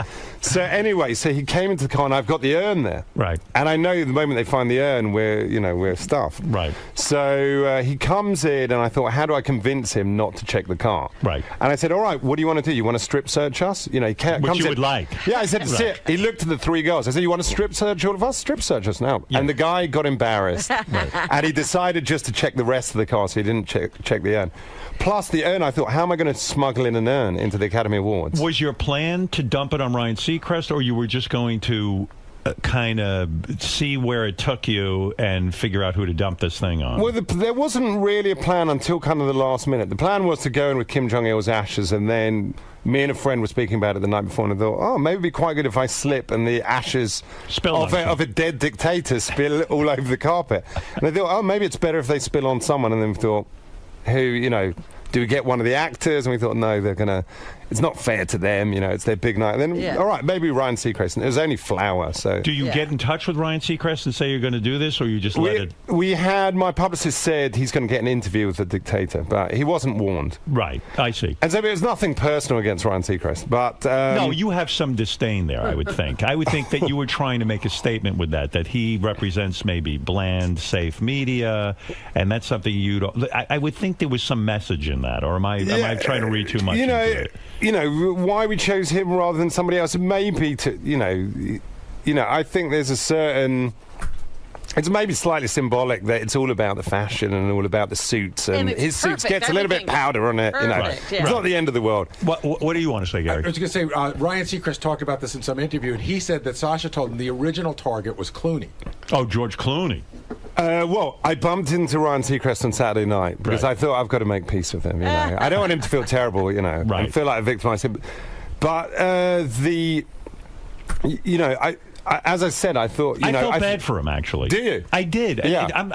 I thought he would have taken it better, and then I remember while it was happening, I saw his face, and I saw he was genuinely shocked and a little bit upset, and then I felt a bit bad, so I went and spoke to him. Oh, you did? You well, apologized? a couple of days ago, and I wanted to... but again, I sent him a new jacket as well. You sent him a new jacket? I sent him a new that's jacket. Nice. I sent him a new jacket. What was that, Robin? I said no sense of humor. I mean, what's the big deal? Yeah. Well, because listen, for him, it's his big night. He feels like, out of all the people, he was singled out to be the douchebag. I thought it was hilarious. Right. It was my favorite moment. If it happened to you, do you think you would be a good sport about it if someone came over and dumped a whole bunch of shit on you? See, I wouldn't. I have no sense. Maybe not. Probably I'd have absolutely no sense of humor. Are you like me? I really don't. I think I am quite like you. Yeah, I don't physically have, at least. Yeah, I don't have a lot of you're a big Jew. Yeah. I don't have a good sense of humor about that kind of stuff.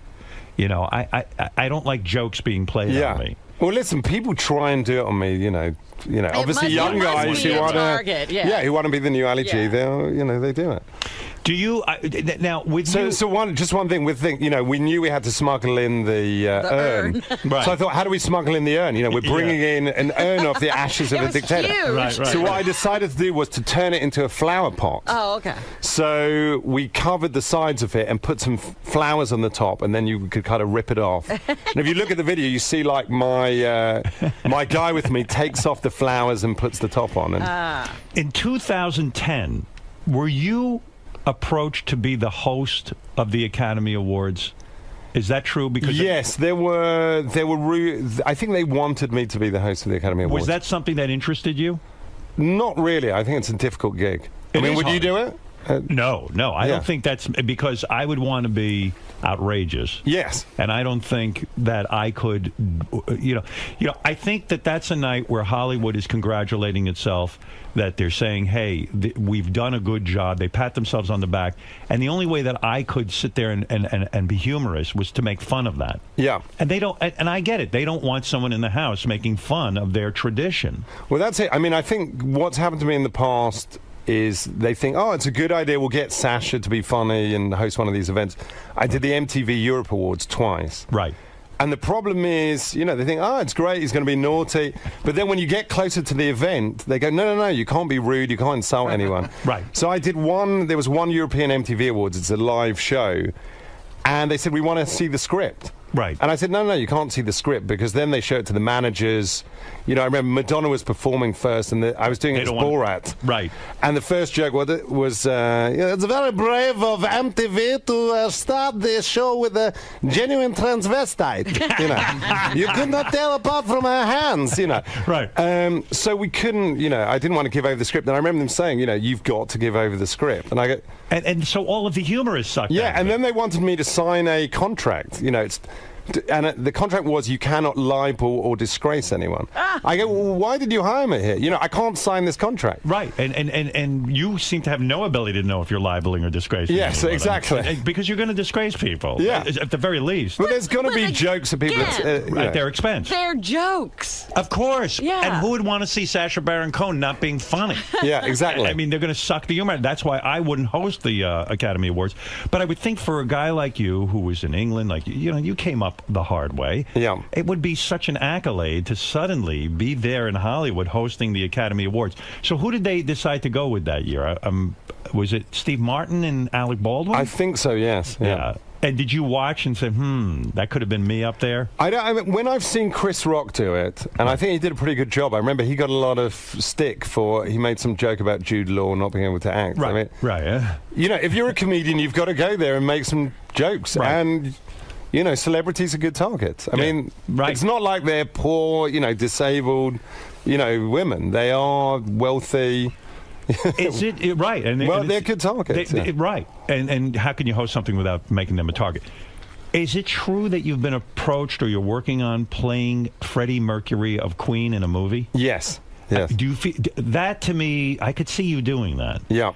Do you have that down? Who approached you to be Freddie Mercury of Queen? Well, I was doing Borat very early on, and people would come up to me in England and go, "Oh, you look like bloody Freddie Mercury. You do look more like Freddie Mercury than he does." Yeah. And so I thought, all right, I should try and get the rights to this film, and then ended up meeting the band. They happened to be fans, and then I was kind of talking to them over the years, and we've got a script. But it would be a serious role. I mean, Freddie Mercury, and it would be a lot of gay stuff. I mean, and I don't mean in a joking way, the way you approach it. I mean, the guy was a closeted, well, not closet. I shouldn't say closet, but he wasn't openly. Yes, that's gay. right. That's right. And died of AIDS. And died of AIDS, and tried to even conceal that in a sense because he wanted to keep his image or something. I mean, the band was called Queen. I mean, right. So it's confusing. So. If you play that, you would have to. This would be you doing a very serious role, not a comedy role. Yeah. What do you think? Career mistake? No. I think if you start worrying about career mistakes, you'll stop being interesting.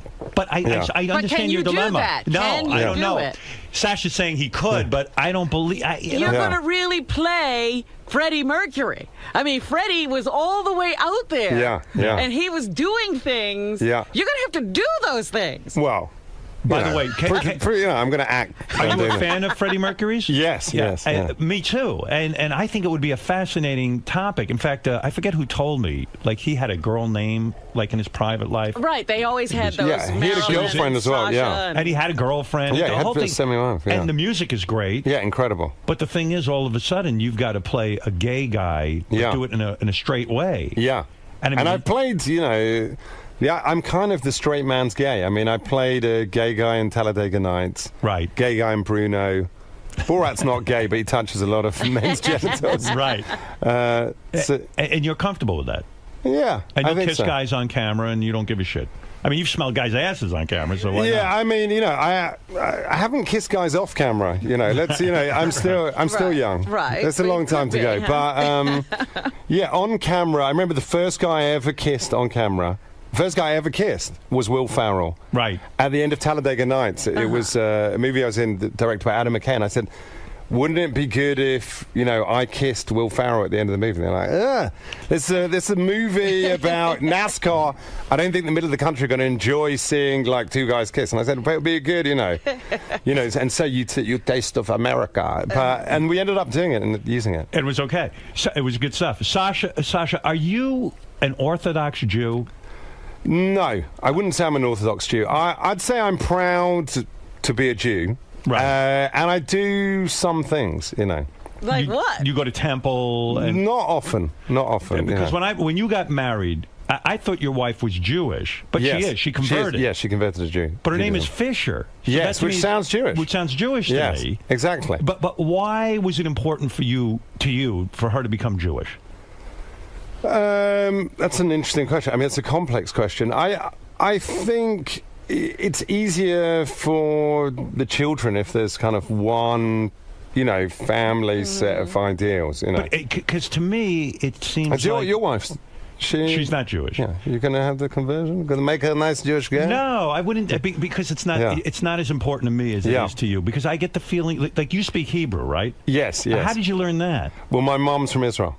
And she walked around the house speaking Hebrew? Yes. And does your wife speak Hebrew now? No. Because I could, when I ran into you at dinner one night and you were at the next table, I could have sworn you were talking in another language with her. Well, Were you speaking a different language? No. I was trying to listen. That's called English, yeah. I was trying to listen to what you guys were talking about. Well, we were trying to listen to you. And I thought I heard. I don't know. We were talking in tongues, yeah. Because I sense that a lot of your humor, while some would say it sounds blatantly anti-Semitic, the fact is you're Jewish and you're making fun of anti-Semitism. Well, that's it. Well, this dictator, actually, in the new movie, he actually speaks in Hebrew. Yeah, right. So he's like, he wants to destroy Israel, blow it up, but he's actually, Right, but one of my favorite scenes in the movie, the new movie, is that as the dictator, you want to develop nuclear weapons. And you say to your head nuclear scientist that you want a pointy nuclear weapon. You don't want. He wants to make a round nuclear weapon so that he have a bigger payload, but you want a pointy because you saw in the cartoons Wile E. Coyote has a pointy rocket. That's right. And you want to have a payload that's pointy. Yeah. And when he doesn't agree with you because he's a scientist, you just behead him. Yeah, you which have him is killed. great. Yeah. So and you behead everyone. Yeah. And to me, all this stuff with the Jews and this and that and the other thing, I think you're trying to win over people who are anti-Semitic and say, come on, you look ridiculous. Yes. I mean, I think that's a big agenda of yours.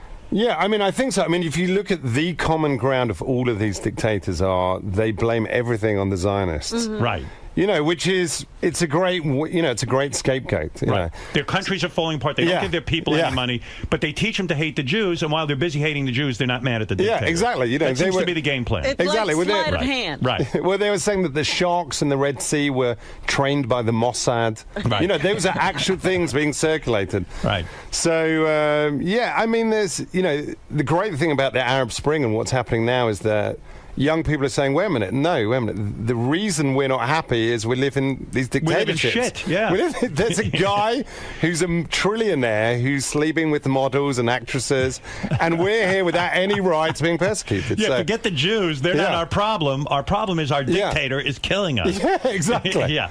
And so you try to point that out in the movie, which I like. I think that's great. But, you kind of fascinate me because I figure you must have been the victim of a lot of anti-Semitism growing up. I mean, you seem to be very driven by that. Were you beaten up as a kid because you were Jewish? Not really, no. I mean, I went to school which was...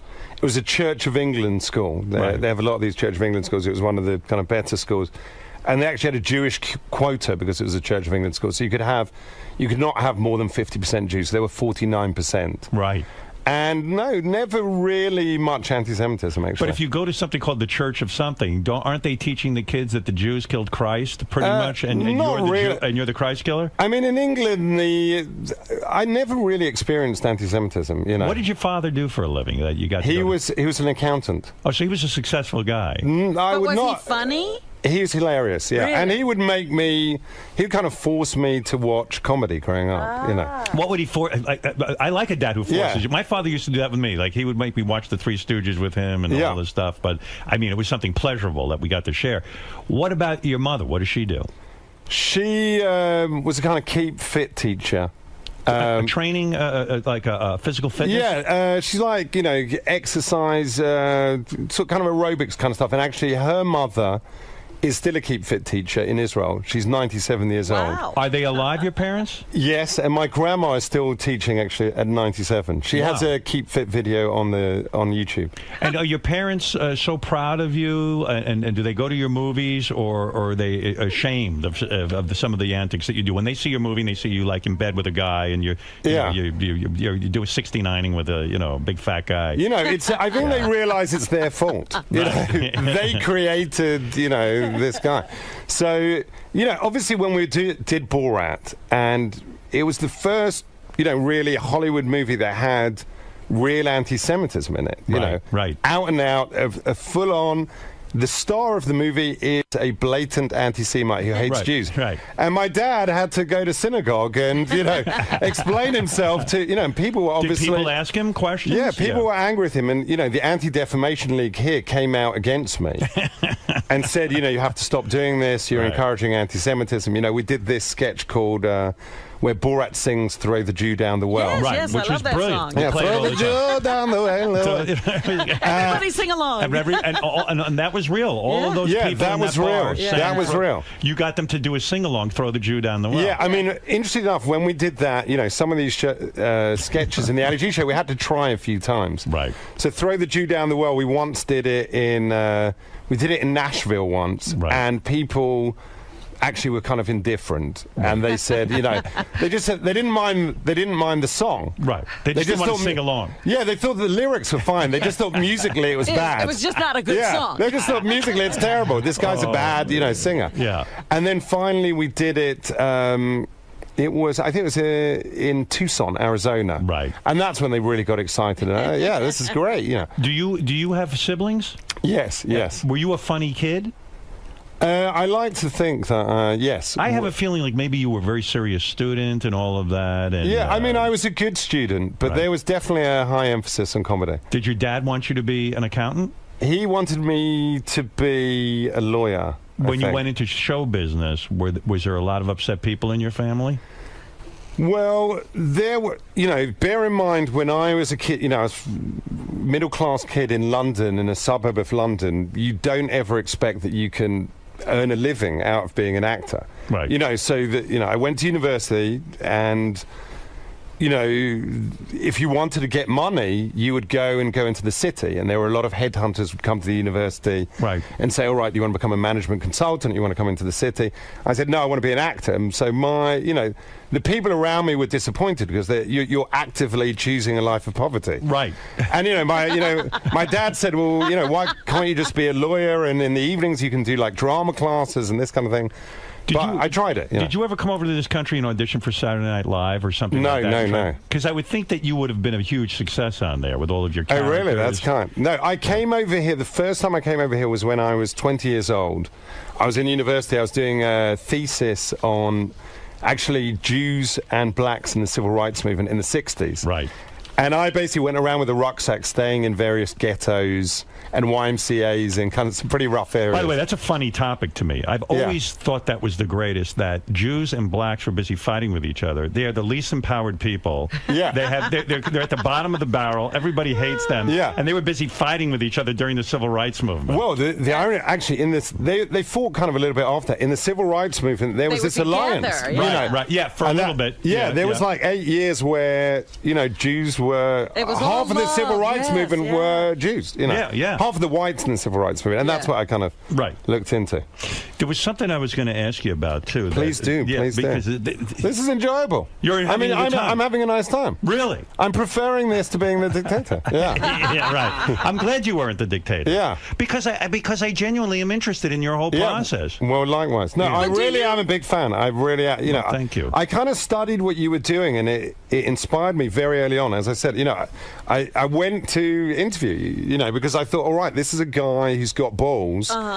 And he doesn't mind, the fact that you didn't mind sort of breaking the law or upsetting people was kind of, I followed that rule, whenever somebody is trying to shut me down or say that's illegal. But I know in my career, I've done some things that are so, like when I was Fart Man at MTV, or I would go on a red carpet and interview celebrities and ask them, I would get up at press conferences and ask horrible questions, like it would take every ounce of my energy out of me to do it. It is, people have no idea how nerve-wracking it is. Yes, it's terrifying. To be the one in the room and you don't know what's going to happen. I mean, I used to have reporters threatening to kill me. Yeah. Remember we were standing there and there you were guy with an eye attacked. patch. But it's crazy. An old guy with an eye patch. And all I was always shocked because I was like, I just want to make people laugh. Yes, exactly.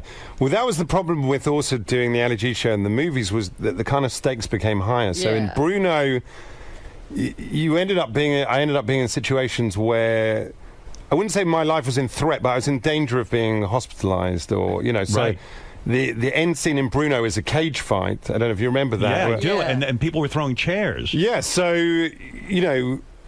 I remember when we were planning that scene and, coming back to your original question of, you come up with a crazy idea in the room and it's like, how do we make this happen? And the idea was, I want to have the love scene where Bruno meets his boyfriend again, and they start kissing in the middle of a cage fight, and Bruno's become this really macho guy called Straight Dave, and he's pretending not to be gay, And one of the greatest scenes ever. And basically, I called up the lawyer. The studio said you can't do it; it's illegal. And I said, why not? And they had their lawyers on the line. They said, you're crossing state lines to have a riot, and that is a federal offense. Wow. That's what they arrested the Chicago 7 for. That's right. So it becomes not just a state offense. So they go, you can't do that. So I said, well, let's see if we can do that. We're going to do it. So let's work out how we can. Even though the lawyers told you not to do it, you said, I'm going to do it anyway. I said, we're going to do it, and we're going to find out a legal way to do it. And doesn't that take a physical, something out of you to do? I mean, because you're nervous. You went into a cage, you're making out with another guy. There's all these people in the audience who have no idea. Yeah. I'm thinking of the same scene where you're on a talk show and all the black people, you come out with your African baby. Oh, yes. And you say, you named him OJ, and people were genuinely mad. It looked like somebody was going to take a shot at you. Yeah, that scene when the baby comes out of the baggage. Yeah, at the airport.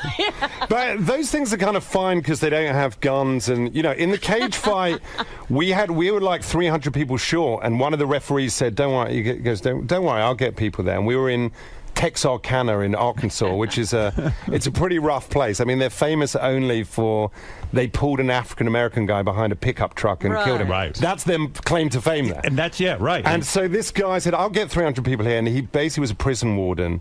And he got 300 ex-cons who'd just come out. And suddenly these guys come in, they've got swastikas on their heads. Right. And I'm there, and I know I'm going to, make out with a guy and start a riot. And we had this, this fence around, and I had security around, and I said, all right, can anyone climb in? And they go, don't worry, no one can climb in. Right. It would take them 3 minutes. Anyway, meanwhile, suddenly there's a fight in the audience, my security disappear, and then the crowd start booing me. And the one thing I'm told by my lawyer is don't incite a riot. Right. You cannot say anything that will incite a riot. And suddenly they start booing me. And I go, all right, any of you fags want to have the shit kicked out of you? Come in here right now.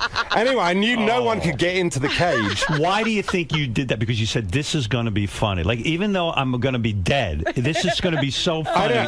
You don't think at that point, right? At some point, I tell you what, you get so deep into character that you kind of lost. You get lost, and I got lost, and it was the most stupid thing, obviously. Do you think you made The Dictator a movie, a movie with a script rather than going out and risking your life? Do you think because you finally said to yourself, you know what, I don't want to do that anymore. I don't want to. I've got a good life. I got a great marriage. I got kids. I've had enough of going out there and people threatening to kill me. Yeah, I mean. Well, listen, I love the idea of it. Do you think you'll ever go out and risk your life like that again? I would love to do it again. I don't want to risk my life, know. And, even when I was risking my life, I was always very calculated, Right. You don't look at it as risking your life. I was always trying to minimize the risk. So, for example, So when you go in a room with, was it Ron Paul who you started coming on to? Yes. You were trying to have gay sex with him in a room? You figure, hey, you could take him. He can't beat you up. Right. Yeah. That's calculated. Yeah, but it's, so for example, if we were going into a redneck bar, I'd find out, from my security, I'd go, what percentage of people have guns? And then... you try and take, you'd have the sound guy, touch them a little bit and see if they had guns on them. Is that true? Yeah. You do that? You try to size up the room to see if people have guns? Yeah, you try and find out. The problem is in the South, you can't take people's guns off them. It's like asking a guy to remove his underpants or whatever. And I remember we did one scene where... it was a bunch of hunters in Arkansas again. Arkansas is a great place. That was crazy. Where you're in the tent. And you try to get into, you sneak into their tent naked. Yeah, exactly. So, and they're going to kill you. Yeah, and so I said to my security guy, I go, with Bruno we had to use security. Before that we never used security. Right. And I just said, all right, take their guns off them. And I go, are the guns off? And he goes, no, they won't take their guns off. Right. So I said, all right, fine. So we're around the campfire, and I go, oh my, to, looking up at the stars, I just want to, what's your favorite Sex and the City guy? Who's your favorite girl? Are you a Samantha? And they basically realized I was gay. Right. And they got really fidgety, and one of them, they basically go off and they got their guns and they loaded their guns. And we're in a dark field in the middle of Arkansas, and I think one of them was high on kind of meth. Yeah. And they've got loaded guns. I'm sitting around a campfire. And I know that the next scene is I'm going to go in naked into their tent, and they've got guns that are loaded. So it's it gets nerve-wracking. Insane. And do you ever sit? But you never say your wife, I shouldn't do that. Well, you're there. Then you go. You're going. Should I continue? You go. Listen, I'm here. I'm in Arkansas. I'm naked. Well, I'm naked. I'm in a tent. Yeah. Let's go and do it. What did you say to the guy? You go. I want to. I'm cold. I'm cold. There's a bear outside. Can we snuggle up? Yeah. I've got some Sex and the City box set. Can I just come in? Yeah. And so it's amazing because does your wife say to you, "Listen, Sasha, I love you. Now we have children. You cannot do that kind of movie again"? Does she ever say to you, I care about you so much, I just don't want to lose you like that? Well, I had one night where there was another scene in Bruno. I know we're keeping on going on about Bruno, but I came back, it was with the dominatrix, and there's a scene where this woman, the director told her, if you have sex with this guy, he's a virgin, we're going to pay you $1,000. And so she said, all right. And basically she pulled out my belt and started whipping me. And she was really tough. Right. And you could have been really hurt. Well, she kicked me actually and broke my thumb. Whoa. And I came home and I was covered in welts and I was bleeding. And my wife goes, how was work, honey? And I go, yeah, it's good, it's fine. She goes, wait a minute, you're bleeding. What are you doing? And at that point, I thought, maybe I've got to kind of chill a little bit. But she didn't say to you, look, stop. You got to stop this. You've done enough of that. She didn't. She's been very supportive. I mean, there were times where it got a little bit scary. I was in Jerusalem and I got chased by a bunch of Hasidic Jews. I remember that. Ironically, that was the closest I got to being killed. but yeah, the Jews would have killed you. The Jews would have killed me. I mean, those guys, listen, it's what I was saying about extremists. Because you were dressed like a Hasidim except with hot pants on. Yeah, I was like a gay Hasid. You were a gay Hasid. You had a whole fashion-forward outfit as a gay Hasid. And we had an Israeli security guy, and he said, one thing you do not go in front of the Hasidim. They will kill you, they rock you. And so basically, he goes, if you go there, you have 30 seconds. So I went and, dressed as this gay Hasid, walked out, and the cameras weren't rolling. So suddenly, the Hasids are getting angry, and suddenly they start chasing me down the street. Oh, my God. And they've got rocks in their hand, and they're going to kill you. They want to kill you. Yeah, and so I ran into what I always have, and I say I have precautions. I had a getaway van that I knew I'm going to run into there and then, go off. But as I'm running towards there, the getaway van drives off. And so I'm running down the street being chased by these Hasidim. And you're a fast runner. You're in shape. Yeah, I'm running. And then basically I ran into this store selling toilets. And I basically said, in Hebrew, I'd seen it, which means save me, they're going to kill me. And I ran into the storeroom. And I saw there was metal doors, and I was trying to lock the doors. And then obviously on the inside of every storeroom, there are no locks. They only are locked. And so they're coming in to, totally... How do you legally get to air that stuff? Because don't you need a permission from them to put them on a film? I think it was in a public place, so you're allowed to do it. You're allowed to do that. Yeah. So you mentioned the Chicago 7 before. Yes. Did Steven Spielberg approach you about doing a movie about the Chicago 7? Yes. Are you going to do it? That was years ago. That was a few years ago.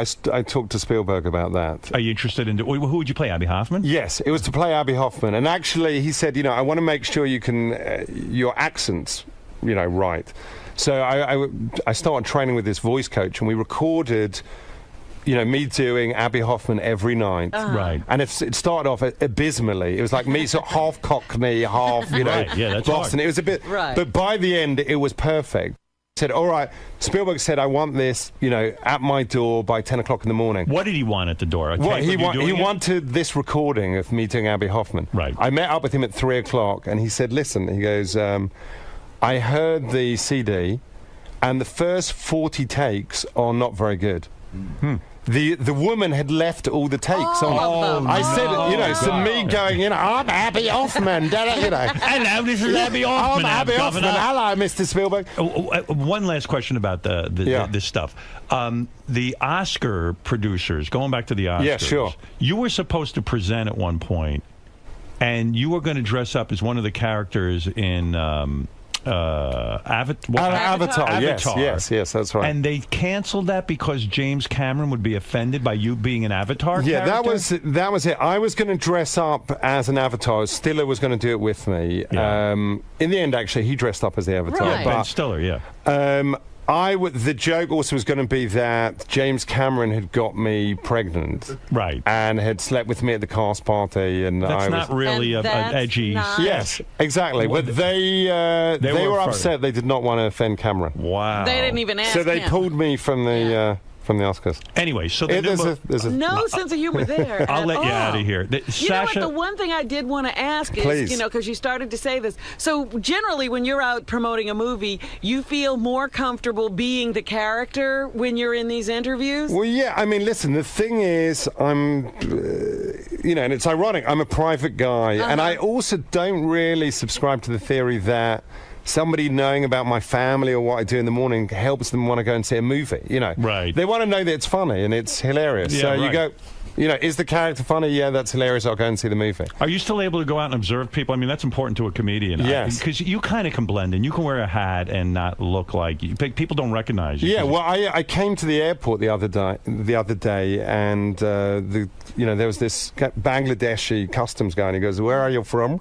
Yeah. And I said, you know, I'm English. He goes, "What are you doing here for business?" And I go, "Yes, for business." He goes, "What do you do?" I go, "I'm an actor." He goes, "Any movies I know?" And I said, I was in Borat. And he goes, I saw the 10 minutes of that. Interesting. There was a scene with Borat and a chicken.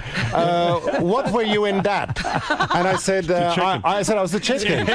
And he said, how were you the chicken? I said, okay. I said, no, I was the other guy. He goes, you were Borat's double. Yeah. I said, no, I was Borat. So you're able to blend in?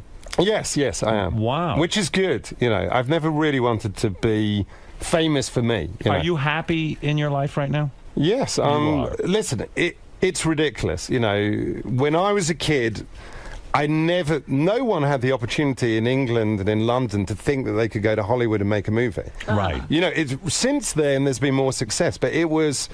You know, there was always an assumption in England that Americans had a different sense of humor. Right. But they don't. That was the thing. That you know... People used to say that to me in radio. They go, oh, you're going to Washington, D.C., or I'd work in Detroit. And they go, no, you don't know. Detroit is, you know, working class. You're too New York. Yeah, you're too New York and this and that.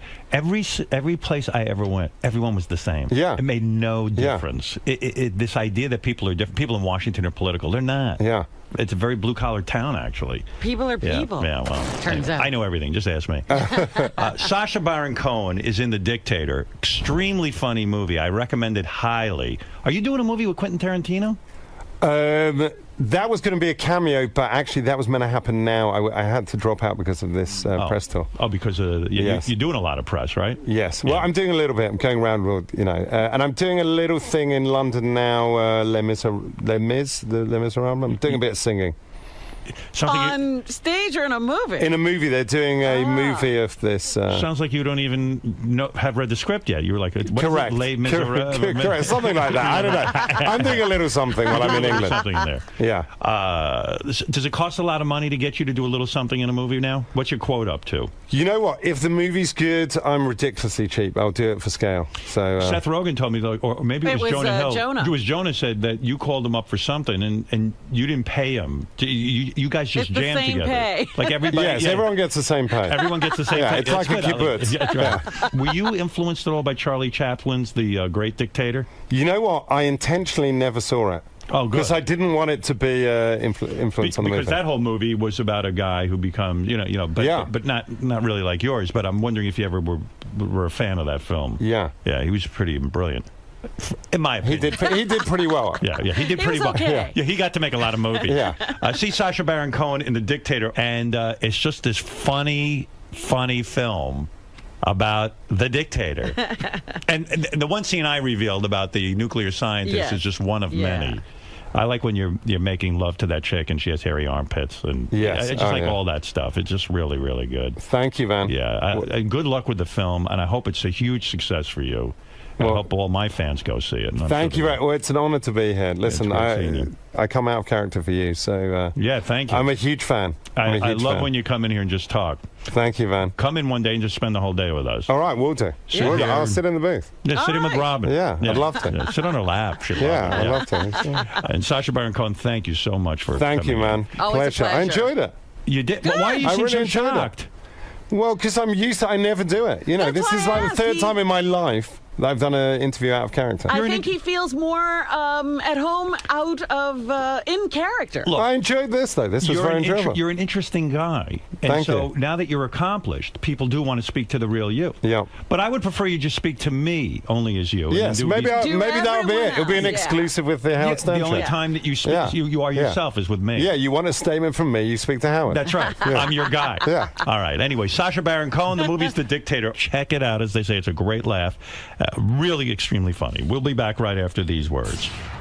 I really did love the movie. Thank you. Yes, Thank you, man. Thank you for that. I'm glad you came in as Sasha. I don't know. I hope you're happy with that. All right. Oh, I'm very happy. No. Listen, a lot of fun. Only for you. Only for you. Thanks. I loved it. Yeah. And it was good running into you. I'm sorry you couldn't come to that party. Yes, no, I heard it was good. Yeah, it was good. It was nice. Yeah, great. Look at that. You're still great? Is that higher? Or He's on a box. He's on a box. 6'5". What are you? Incredible. I'm 6'3". Yeah. I mean, there's a similarity. Yeah. You're better looking. Come on. Come on, you got better hair. You know what it is? I didn't have fitness instructors in my family. Yeah. That's the problem. Yeah, man. Yeah. Great. Yeah. Great. Great seeing No, you. I loved it, man. Thank you very much. Thank you. I hope you enjoyed it. Little kiss? Yes. All right. Absolutely. Thank Always you. a pleasure And we'll to see have how you it in. turns out. Yes. Box office, you never know. No one knows. I can't predict that kind of thing. I just know I watch the movie. I say, oh, people will love this. It's so funny. You know, it's really funny. There's a guy I work out with. We go to the gym. This guy Pat, who's one of my very, very good friends, and he is a huge fan of yours. And Bruno, he watches it incessantly. Pat. I know, you would think that would be the last guy. He can quote every line. Really? He's one of those guys that can memorize from every movie. Yeah, you see, I can't remember any of my lines. When you ask me the stories, I can't remember a single line. But I wish he was here now because we're in the middle of working out, he does a whole scene. Oh, really? Yeah, and it's just fucking hysterical. Wow. I mean, it's just one of those things that just grows, you know? Yeah. And I know, like I was saying to him, you got to see this film because the people who love that will love this. Yeah.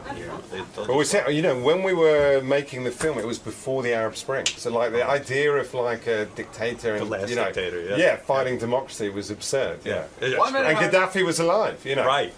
Yeah, and I met up actually with this guy who was very high up in the Arab government. And I said, is Gaddafi still dangerous? Is he going to try and kill me? And he goes, he tried to kill my father last year. Oh, my God. So I'm pretty happy That's the Gaddafi's movie. gone. Yeah, right. Yeah. He tried to kill you. Yeah. And everyone's getting better. Then I like he finds out that nobody's been killed. Yeah, exactly. And he's so upset. Yeah, exactly. All right, great. Thank you. Sasha. Great experience, great back and forth between you and Howard.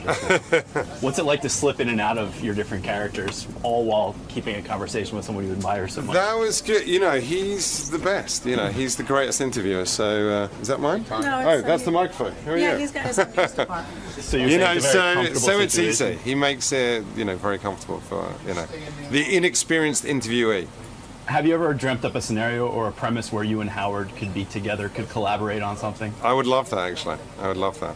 Two legends of comedy together. All right. That would Thank be you, man. awesome. Thank you, mate. Good luck with The Dictator. I loved it. Thank you. Thank you.